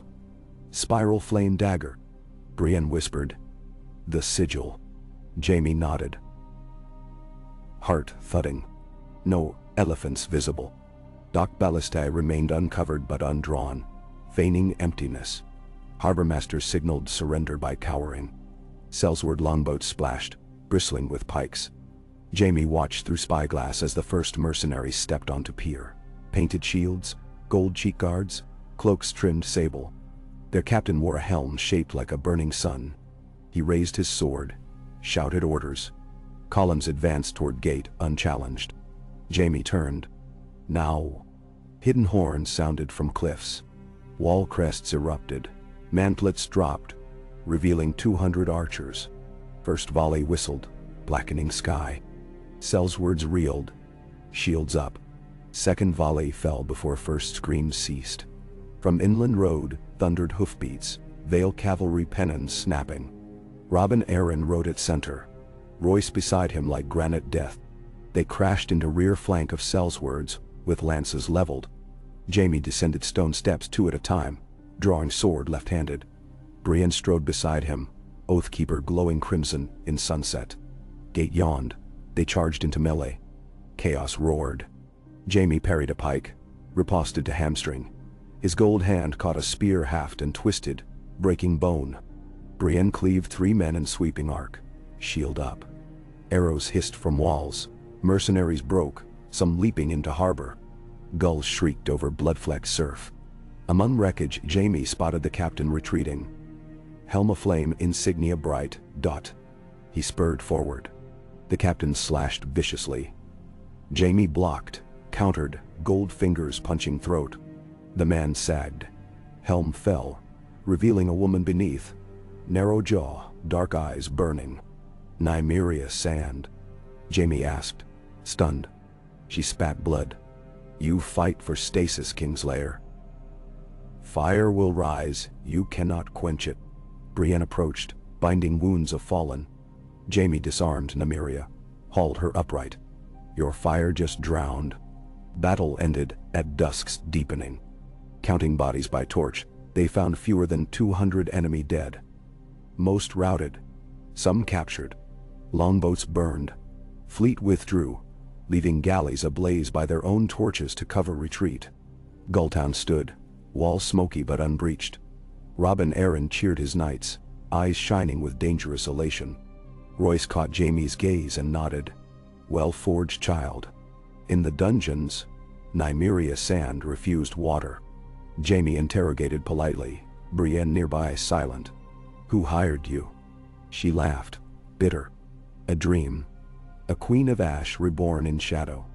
I chased vengeance for Oberyn's death, for Dorne's slight. Coin is just weight to sink ships. Then Queen of Ash, Jaime repeated. Name? Nyra Targaryen, she whispered. Born of dragon seed, storm-forged amid Valyria's smoke. She comes. Brienne's eyes widened. Jaime's stomach tightened with foreboding. He left the cell, ascending torchlit stairs into night crisp with wood smoke and salt.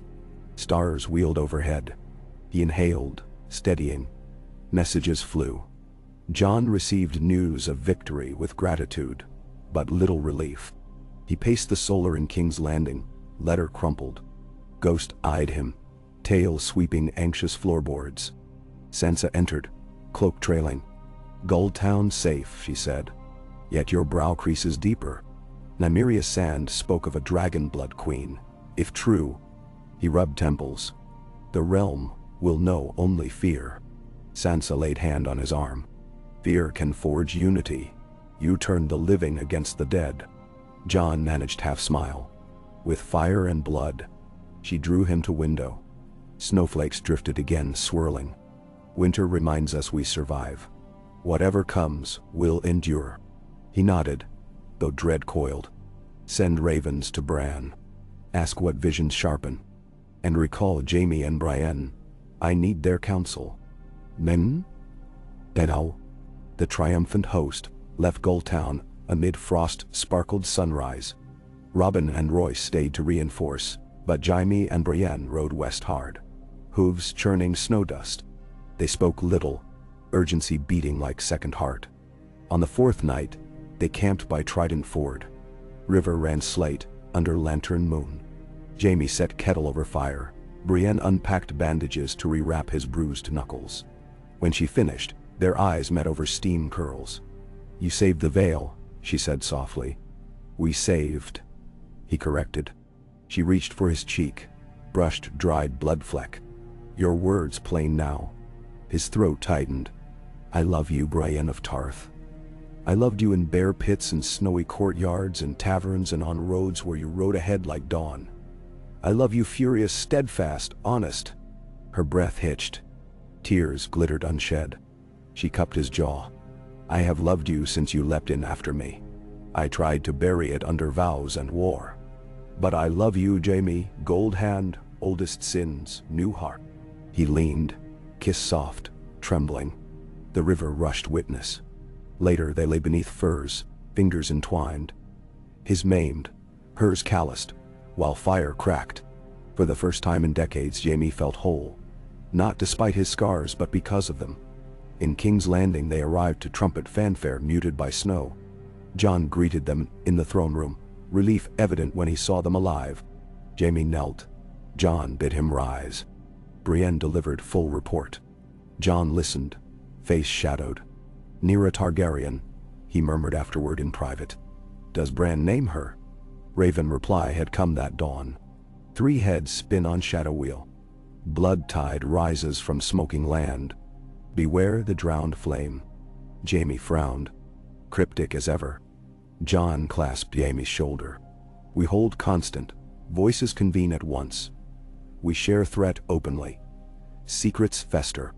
The great hall filled. Banners of all kingdoms flanking columns. Voices stood before lords and small folk assembled. Jon stepped forward. "People of Westeros. Sel's words tested our gates and broke.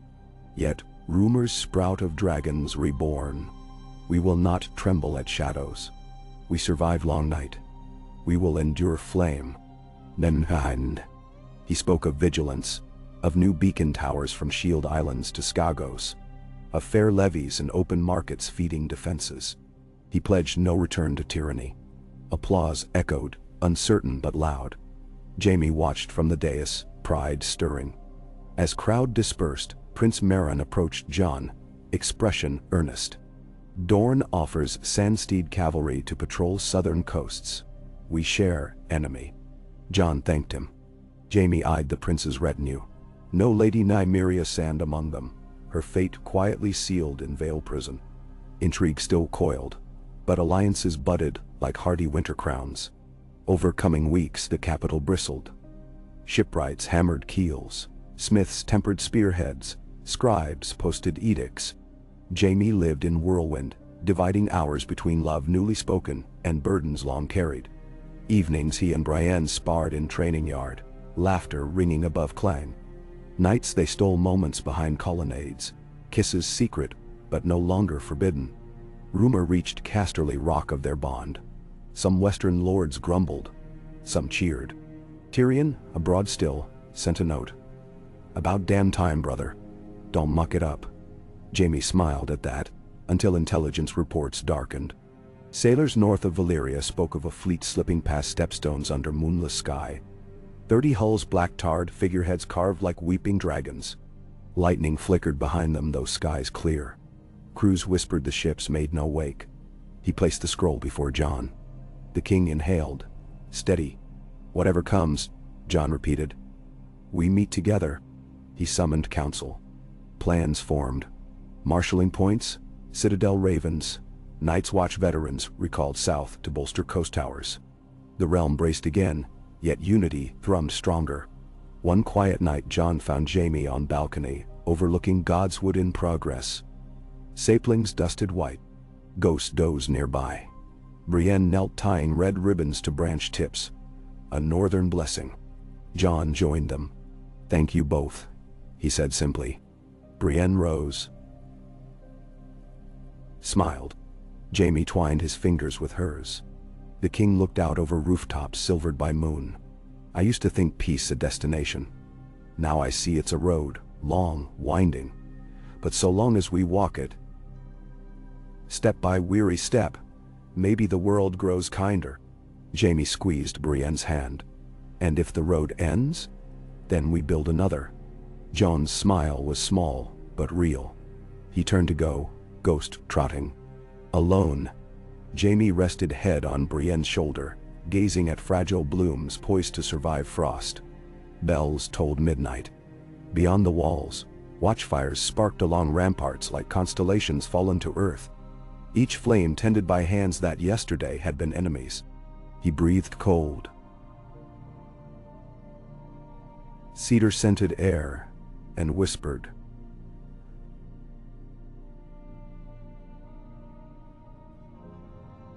"For once, I believe." Brienne's answering murmur brushed his ear. "So do I."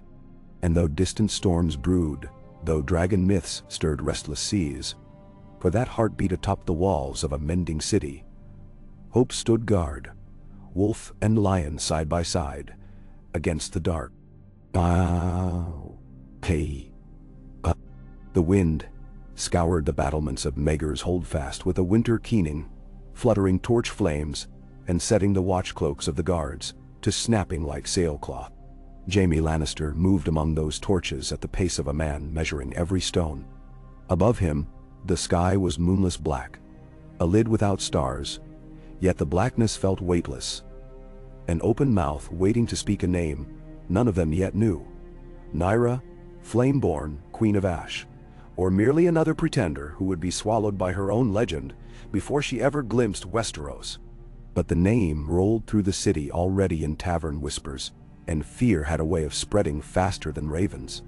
At the parapet's elbow the king's flag, a direwolf twined with a ghostly dragon, slapped hard. Brienne joined him there, her armor muted by a thin coat of frost. They exchanged nods, forearms brushing in the dark, and for a long time they watched the horizon where the inky line of sea met inky line of sky. The black water was invisible tonight, yet its presence could be heard. Distant ice floes colliding with one another, a deep glassy creek. No horizon fires, no sails, no enemy. Merely the hush before bells. "Shall sail straight for the mouth," Brienne said at last, her breath coiling like smoke. "If she's bold enough to claim dragons, she's bold enough to try a harbor assault." Jaime's gold fingers flexed. "We have the chain in place, the river mines, the new ballistae. But the city remembers wildfire. It does not forgive flame, no matter who wields it." Brienne surveyed the wall top to bottom, gowns of frost, silvering every crenelle. "All the same, I don't want us trusting the chain alone. The last time King's Landing relied on it, the city nearly starved before the fleet was broken.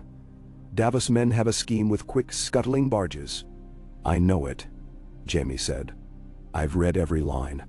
The scuttleboats anchor fast in the shallows and turn any invasion into a labyrinth." "Good. But every labyrinth has a thread. If she can fly, or if she carries wildfire of her own." He left the thought unfinished. They drifted to the stairs and descended, boots ringing like muted bells on stone, passing between circlets of torchlight. At the courtyard's center stood the godswood saplings. Workmen had driven wicker shades around their roots for winter. A single red leaf clung stubbornly to the biggest trunk, a blood drop against snow. Jaime paused to touch the wicker. It felt brittle. Brienne noticed and gently caught his right wrist. "Come," she said. "Sleep, or what passes for it now. Mendo Sal. I'll meet you soon," Jaime murmured. She gave him a look halfway between worry and fond exasperation, then headed toward the east wing and her own quarters near the new barracks. Jaime watched her go until the shadows swallowed the bright glint of Oathkeeper's pommel at her shoulder. Only then did he turn toward the king's tower, heart tugging him as surely as any leash. Jon Snow was still awake when Jaime arrived, hunched at the round table beneath the dragon-bone chandelier. No wine tonight, just a chipped clay cup of mulled cider whose steam barely reached Jon's beard. Draughts slipped under the door. On the tabletop lay a half-finished letter and 3 small harbor tokens: carved gull, carved fish, carved kraken. He moved them as he spoke, each shift meaning armies, fleets, garrisons. Ghost dozed nearby, muzzle on paws, one red eye open like a banked ember. "You've walked the walls," Jon said without looking up. Jaime gave a grunt in the affirmative and poured cider for them both. Silence followed, not awkward but careful. The hush of men who knew the weight of every breath they spent. It stretched while the logs settled in the hearth. At length Jon took the gull carving and set it beside the wolf sigil at the map's edge. "Gulltown is still patching holes in her eastern curtain," he murmured. "Prince Bishop Michel wants another loan for lime. Otherwise the spring tide will eat the foundations faster than masons can lay them. Grant it, Jaime said. But attach a term, labor return by summer. A levy of masons who'll march south to finish the orphanage wing. Jon wrote this down. His quill scratched the page like tiny swords dueling. When the ink dried, he pushed the Kraken figurine halfway up the river. Asha sends word of 6 raiders willing to sail under royal banners if they're paid promptly. She says their hulls are seasoned, could outtack any Asosai galley. She wants more gold than her letter says, Jaime replied. Promise her less but quickly, and she'll still come. Every ship that woman has is half-rotted, and she knows it. Yet a rotted ship can still burn another. We'll take them, but keep them anchored at Massey's Hook until our chain of command settles. Menao. Jon nodded, tired lines deepening around his eyes. There's one more token. He picked up the fish carving. Lord Tully. Edmure writes that River Run's granary surplus might pay for half a dozen heavy scorpions. He asks your opinion of the Blue Fork Ford. Says he can drive piles for a pontoon bridge if it'll slow Sellswords crossing the Trident. Tell him yes, Jaime said. But he's got to keep the ford navigable for barges until the first thaw. And remind him, politely, that no one believes the next battle will be fought on the Trident unless we botch every other front first. Masandi. Jon finally leaned back, rubbing his brow. The candle at his elbow was reduced to a stub. Thank you, he said, so softly Jaime nearly missed it. He reached for the mug, found it empty, and did not refill it. It never ends. Nor should it, Jaime replied. If peace were an end, we'd relax into complacency. Better to treat it as a forge. Keep the metal hot. Jon offered the ghost of a smile. Spoken like a smith's son. Then the smile faded. Bran's letters grow bleaker. Last night he wrote, "The sea bears a shadow star and the star bears wings. Could be nothing. Could be everything." Jaime's throat tightened with old memory. Wildfire shimmering green as prophecy. A father's cold words. A king's threat echoing forever. He placed his gold hand over Jon's parchment. You killed one queen to save a city. Let that not become your doom to repeat. Westeros deserves a king who doesn't slay to preempt some possible horror. He paused. We'll face Nyra without destroying ourselves first. Ghost rose, whining. Jon scratched the direwolf's ear. We'll face her together. Jaime watched him a heartbeat longer, then turned for the door. At the threshold, Jon's voice stopped him. The small sept will bless your union tomorrow, if you still wish it. Jaime's step faltered. Warmth surged. I wish it. And Brienne wishes it more fiercely than anything I've seen her desire except duty. Jaime chuckled once.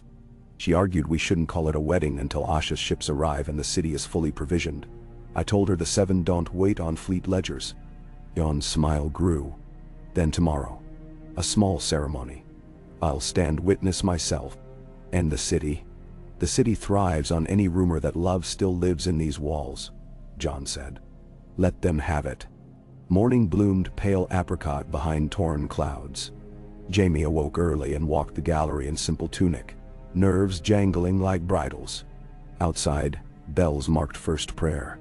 The small sept sat on a terrace overlooking the godswood saplings. Just large enough for 24 souls. Sansa arranged white candles along the altar, fingers nimble. Sam bustled between pew benches, checking that the borrowed silken kneeling pads were free of rat-chewed holes. Davos stood sentinel near the door, trimming the wick of a lantern. Gendry arrived with a freshly forged circlet of beaten silver, a circle with 7 tiny rivets that looked like stars. He presented it to Jaime with rough pride, wiping stray soot across his cheek. It's plain, Gendry said, but it'll hold. Jaime's thumb traced the circlet's rim. Plain sworn. Thank you. He handed the circlet to Sansa, who was helping arrange. The Lady of Winterfell's expression thawed into a genuine smile at the simplicity of it, and at the sign that a lion could marry without jewels or bluster. She set the circlet on the altar beside a sapphire-hilted dagger of her own gift to Brienne. Guests were few. The voices who happened to be in the capital, 24 royal guards off duty, Maester Ebrose, and 3 street children from the orphanage's first dormitory. boys whose lives Brienne had once saved when she dragged them from the path of an overturned milk cart, they clutching sprigs of winter mint as makeshift bouquets. No bards sang. Instead, soft viol hung on the air, played by an acolyte girl whose wrist still bore rope scars from night escapes over the walls in search of bread. She played beautifully in thanks for her new life. Brienne appeared last, in armor polished until moonlight seemed trapped beneath steel. No gown. She refused. Instead, a white fur cloak lined with deep blue, a nod to both Stark and Tarth. She reached Jaime at the altar and took his living hand, nerves trembling but grip sure. In her other hand she carried Oathkeeper sheathed. The Septon raised no book, scriptures hung behind his eyes. He spoke blessings of the Father for justice, of the Mother for mercy, of the warrior for strength. He spoke of the maiden and the crone, and all the faces of the seven, then added a prayer to the old gods for good measure at Jon's request. For this was a new realm where gods overlapped like stitches on hide. When it came time to speak vows, Jaime felt his throat clog. He remembered the heat of wildfire, the screams in the corridors, Cersei's final look of twisted anguish. The years he had believed love was sharp and secret, and tethered to cruelty. Beside him, Brienne's quiet presence steadied him. He spoke, voice rough, promising fidelity and honesty. She replied, promising to guard his honor as fiercely as her own, and to remind him of mercy when he sought vengeance. They exchanged a single clasp of forearms, no rings. The circlet rested upon their joined hands for a heartbeat, binding them. Then the Septon lifted it off and gave it to Jon, who placed it upon a small carved stand near the altar, offering the newlyweds freedom from tokens heavier than their shared oaths. Snowflakes drifted in the courtyard outside as they left, catching in Brienne's hair like silver dust. She laughed, wild and free, and drew Jaime into a silent courtyard where the godswood saplings shivered. Jon watched them from a distance, hands folded behind his back, remembering the taste of fleeting happiness and letting theirs fill him by proxy. Whatever darkness crept across the sea, it had not crossed this moment. By midday, the realm reminded them peace never lasted. A horn sounded from the south battlements. Jaime, still wearing his wedding cloak, dashed to the wall top. A watchman pointed seaward. Sails, dozens, cresting the horizon, black against slate seas, unfurling symbol of a three-pointed flame with a staring volcanic eye. Wind carried low drums like a beast's pulse. Jaime's breath hitched. Davos appeared, panting. Sighted off Storm's End first but kept course north. They ride a current we didn't chart. Nyra, Jaime whispered. Below in the courtyard, Brienne hauled on gauntlets. Oathkeeper already belted. She mounted the stair quick as a cat, her cloak flaring. Time for duty, she stated. Jaime met her gaze, marriage sealed by war, as he had half expected, and nodded. An hour later, the small council convened in the tower war room. Charts littered the center, candles burned midday. Sansa positioned at Jon's left. Davos unrolled a fresh vellum showing wind patterns. Gendry placed a scale model of the river chain, each link carved into walnut. 41 hulls at last count, Davos began. Long narrow Associ builds shallow draft. They'll take the shallows better than our warcogs. Black hulls soak less radar. If we had radar. He corrected himself. Flustered. They soak less. Fire arrow visibility, harder to hit at night. How many men? Brienne asked. At least 500, maybe more below deck, Davos said. Sansa spoke. Any signs of dragons? Sails? Cranes for cages? No, Davos said. No dragon, no eggs. But their bow crests are dragon-shaped, likely to frighten. Sam cleared his throat.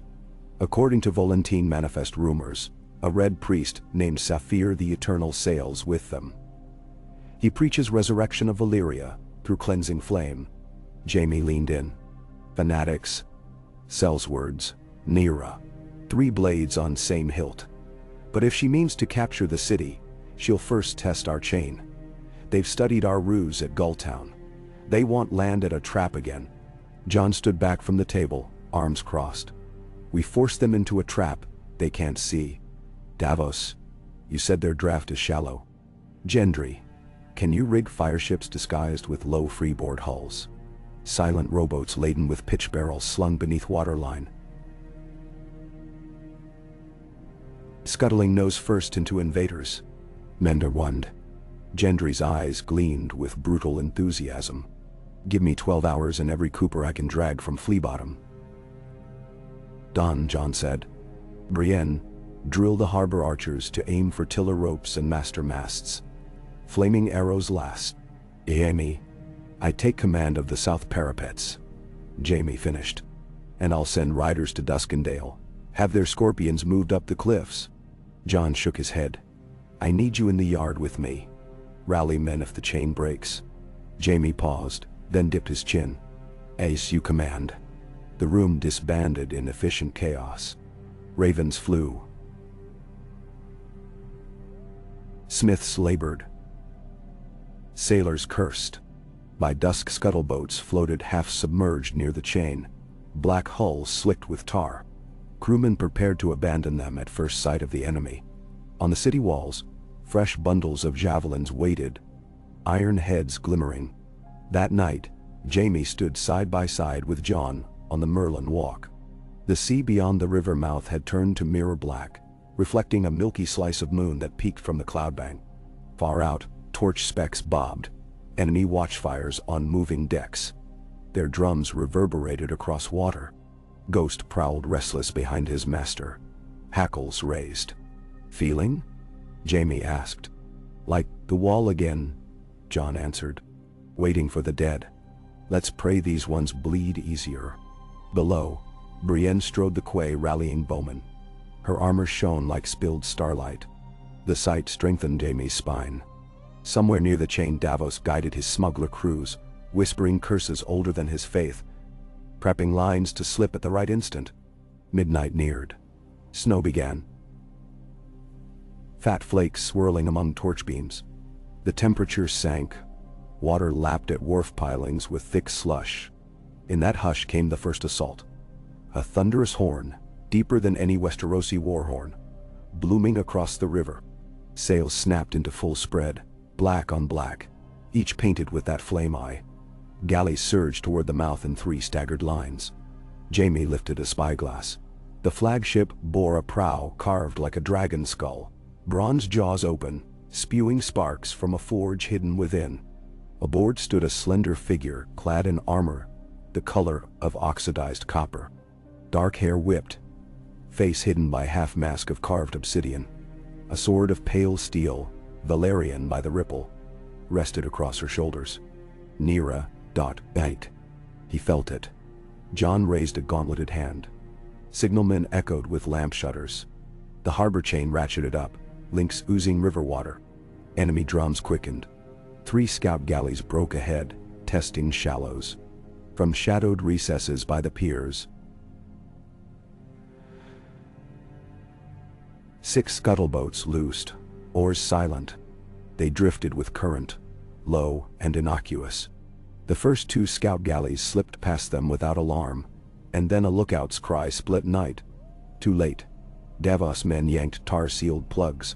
Water rushed into hidden ballast tanks, pitching the scuttlers nose down. Pitch barrels rolled forward. Flint triggers sparked as they smashed timbers. A column of fire blossomed under the enemy hull, a bloom of orange lighting green scum. Flames skittered across tar film, licked the scouts' planks. Sailors screamed. Chain arrows flew from towers, targeting sails. One by one, the foremost line of galleys snagged on chain. Others tried to veer, but the labyrinth of flares and scuttlers penned them. A ballista bolt from Duskendale cliffs arced, trailing smoke, and lodged square in a mainmast. Another galley broke free, aiming straight for a gap where chain hadn't fully risen. But Brienne's archers lit pitchpots and released. A curtain of fire leapt across the gap, forcing the galley to swing wide into a sandbar where it keeled. Listing. The second enemy line answered with catapult stones that whistled over the walls and slammed rooftops. A bakery collapsed. A fire tower shuddered. Jaime lowered spyglass and barked orders. Scorpions, stern targets, aim low.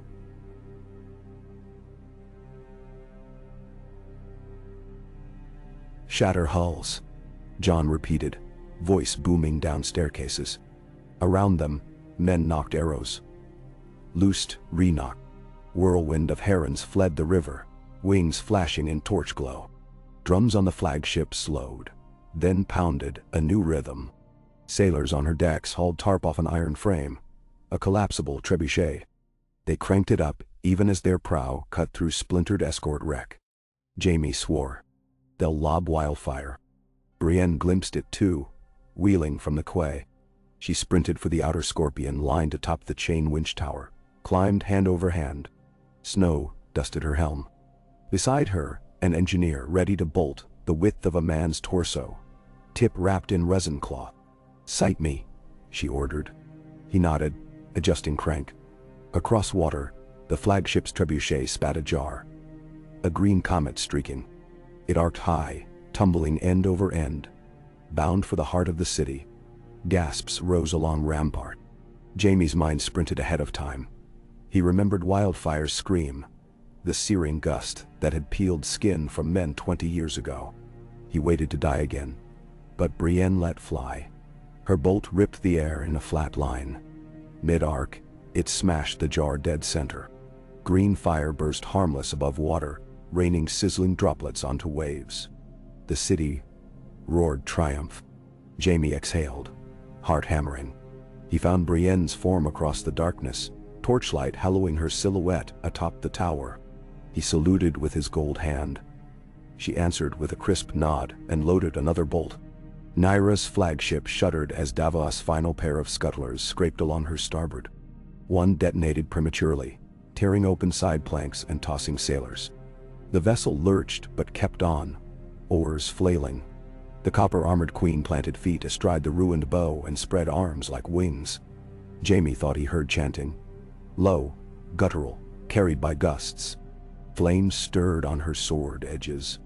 Jon stood still as stone, eyes black in reflected fires. "Archers," he roared. "The figure on the prow. Bring her down." Memshai. Shafts darkened sky again, but a swirl of ember wind shot up around the figure. Arrows ignited mid-flight, turning to ash. Sansa beside Jon gasped. Sam, further down, muttered hasty prayers. "Red Priest," Sam yelled. "The fireproofing, they draw from flame." Jaime grabbed Yon's arm. "The river," he shouted. "We flood the prow. Douse her." Jon understood. He signaled Devos men to cut a reserved sluice, a dam gate upstream built months earlier to flush silt. Ropes loosed, frozen hinges shrieked.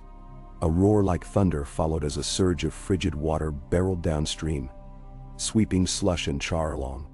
Enemy galleys still afloat wrestled oars to pivot. The flood slammed Nyra's flagship side on, tilting it. Men spilled. Fires sputtered. The copper figure vanished behind spray. Cheers burst upon ramparts. But Jaime remained tense, spyglass scanning. "Do not assume," he murmured. He was right. Minutes later, through smoke, a compact coracle emerged. Blackwood hull, one triangular sail. It rode the sluice runoff like a hawk on wind and zipped under chain before guards could aim. At its bow knelt the same copper-armored figure, hair drenched, sword gone. Two rowers paddled furiously. "They're inside," Jaime barked. "Wharf gate, close." But the coracle veered toward Mudgate drainage arches, low culverts whose bars had been torn away by last year's flood repair.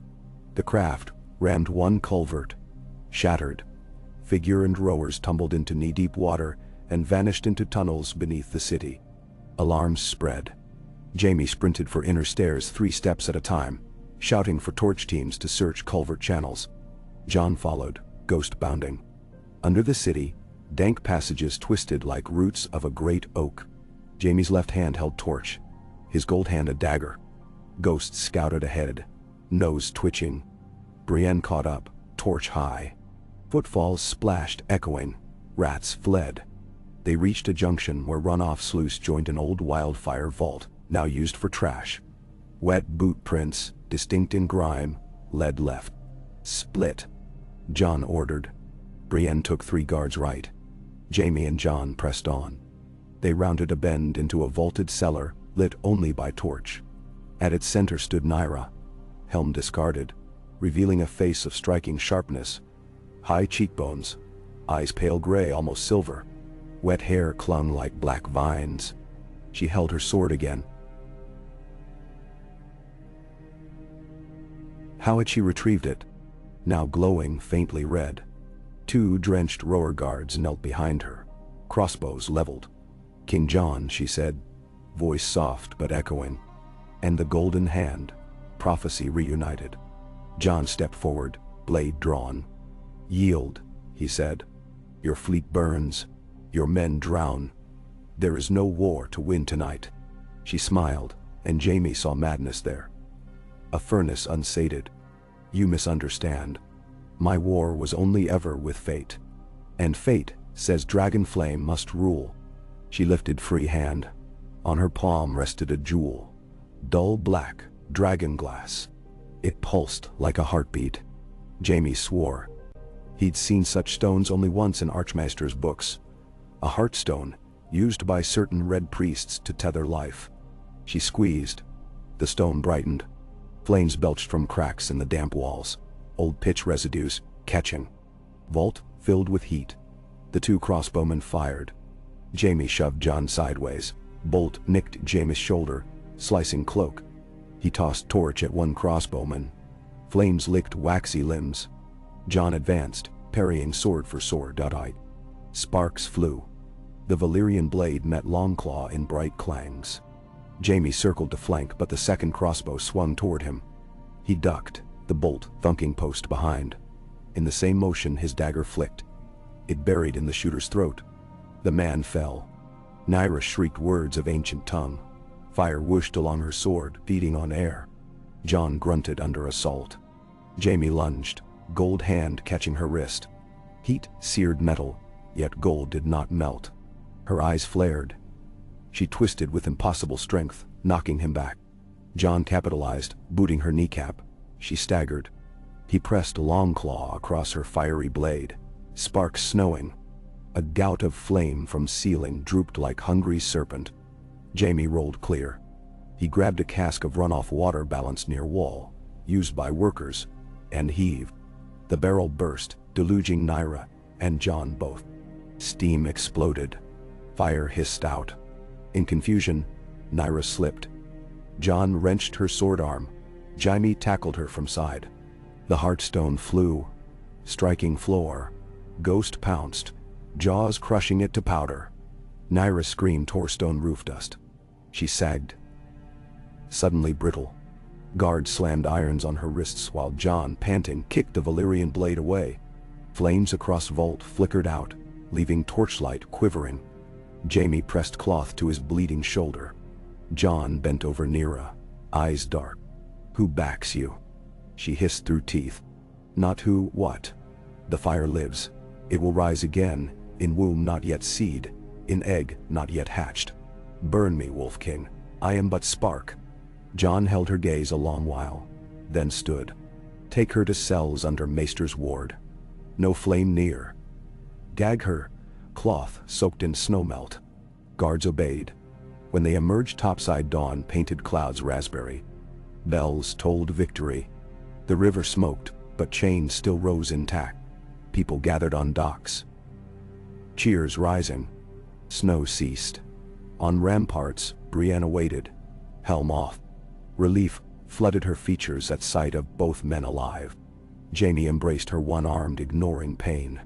Around them soldiers whooped, but Jaime's gaze drifted back to river, to wrecks still burning. He whispered, "A spark may die, but tinder remains." Within 2 days, interrogations began. Nyra sat chained to stone chair as Maester Ibros attempted rational discourse. She answered with riddles and scripture fragments, repeated names: Nemeros, Miraxes, Shrekos, Vermax, dragons long dead. She laughed when asked about sponsors. She wept when Heartstone shards were shown. She demanded trial by fire, declaring Flame her mother. Sam proposed sedation with essence of nightshade to dull fanatical fervor. John approved sparingly. Answers were vital. Nyra murmured under drug, Old blood stirs. Hatchling calls. Dreamers at Dragonstone feed the coals. Dragonstone.all. John's stomach churned. That island, vacant since Daenerys' exodus, still bore hidden catacombs and hot vents. A cradle for eggs. Jaime, Brienne, Davos, and Jon sailed within the week on a swift galley. Snow flurried but winds favored. They anchored in the lee of Dragonstone's spired cliffs at dusk. Caught, the castle's silhouette loomed, an enormous stone dragon asleep. None had occupied it since Drogon's departure. Only gulls nested among gargoyles. They disembarked with torches and a squad of Unsullied. The sea gate yawed open. Tide stink-filled tunnels. Flickers of old draconic statues watched. Jaime's shoulder throbbed, but he pressed forward. Brienne at flank. Davos guided by memory, leading to lower belly passages where forge vents once warmed eggs. They found signs. Straw bedrolls, empty barrels of dried fish. Vlanti glyphs for fire as God scorched onto block. And char marks on the stone floor. 3 round shapes, each head size, each recently scorched. But no eggs remained. Jon knelt, fingertips brushing ash. Too late. Brienne held torch higher. A scroll case lay half buried in soot. She passed it to Jaime. He opened. Inside, parchment map of narrow sea with red wax X on old fortress of Massey's Hook. Abandoned lighthouse signaling to stepstones. Alongside scribbled note. 3 for 3. Ash to ash. Bring the flame home. They returned to King's Landing to grim faces. Nearest Sellsword survivors had been marched through streets in chains. Small folk hurled snow mud but no stones at Joan's order. Nera herself fell into silent trance, lips moving only to recite the same phrase. Ash to ash, flame to flame. Voices gathered. Lord Edmure offered men to scour Massey's Hook. Asha Greyjoy had docked. She volunteered her raiders for littoral searches. We know every rotten cave along those cliffs, she boasted. Jon agreed, dispatching joint fleet. Brienne remained to oversee city, while Jaime accompanied. They made landfall at Hook's lighthouse 3 days later. Storms battered shore. Breakers shook timber piles. Atop jagged promontory they discovered fresh footprints, traces of dragged crates to sea's edge. But prints vanished into shallow water where a carved stair descended into half-submerged cave. Inside, torch, soot-marked walls. An iron brazier still smoldered, warming sand into glassy patches. But again, empty straw nests. Oval depressions, warm but cooling. They were here. Jaime muttered. Outside the cave, Gendry's engineers, brought for salvage, found charred remains of small boat hulls coated in tar. The eggs had been moved again, likely loaded onto smaller craft that could slip ironborne net pickets. Back in capital, Ravens reported sighting of 3 unmarked skiffs cutting north toward Blackwater Rush tributary. Pursuit failed in fog. All along, Nera smirked behind cell door, silent but for her mantra. Pieces fitted. A network of sympathizers moving eggs from Dragonstone to hidden hands. Part fanatical, part mercantile. And all the while Nera drew attention to herself. A decoy spark so larger fire might cross unseen. Jaime stood with Jon in the rookery, reading last dispatch. His wedding cloak still smelled of wood smoke. He realized then, their victory at the chain, their narrow capture, had not ended threat. It had only flagged deeper foe. We must flush every harbor, every holdfast south of Maidenpool, Jon said quietly. And speak with Bran again. He seized the threads. Ben? Jaime looked at winter sky blanketing city. We keep building those roads, you said, even when the path veers. He managed a tired smile. So we will. He descended stairs, intent on finding Brienne. The fortress around them lived. Hammer song in forges, scribes scraping. Children singing in distant yard, where orphanage's new wing opened. Life insisted on going forward. He thought of love, of the forge of peace, of a realm learning to breathe between blows. He thought of 3 stolen eggs somewhere in the night, tiny yet world-breaking. He walked faster, because there was always another fire to douse, and because for the first time in his life, he burned to protect not glory or family pride, but something cleaner. The fragile, stubborn hope that hearts might build what swords could only defend. In the yard, Brianna waited, sunlight catching frost in her hair. She turned at his approach, and his chest eased. "Any news?" she asked. "Only that the road stretches longer." "Then," she said, taking his hand, "we keep walking." They crossed the yard together as bells began to ring. Not alarm, but work shift. Simple brass that told a city. Keep hammering, keep weaving, keep writing, keep mending. And somewhere in the unseen sea, a shadow-carried dragon seeds toward unknown shores.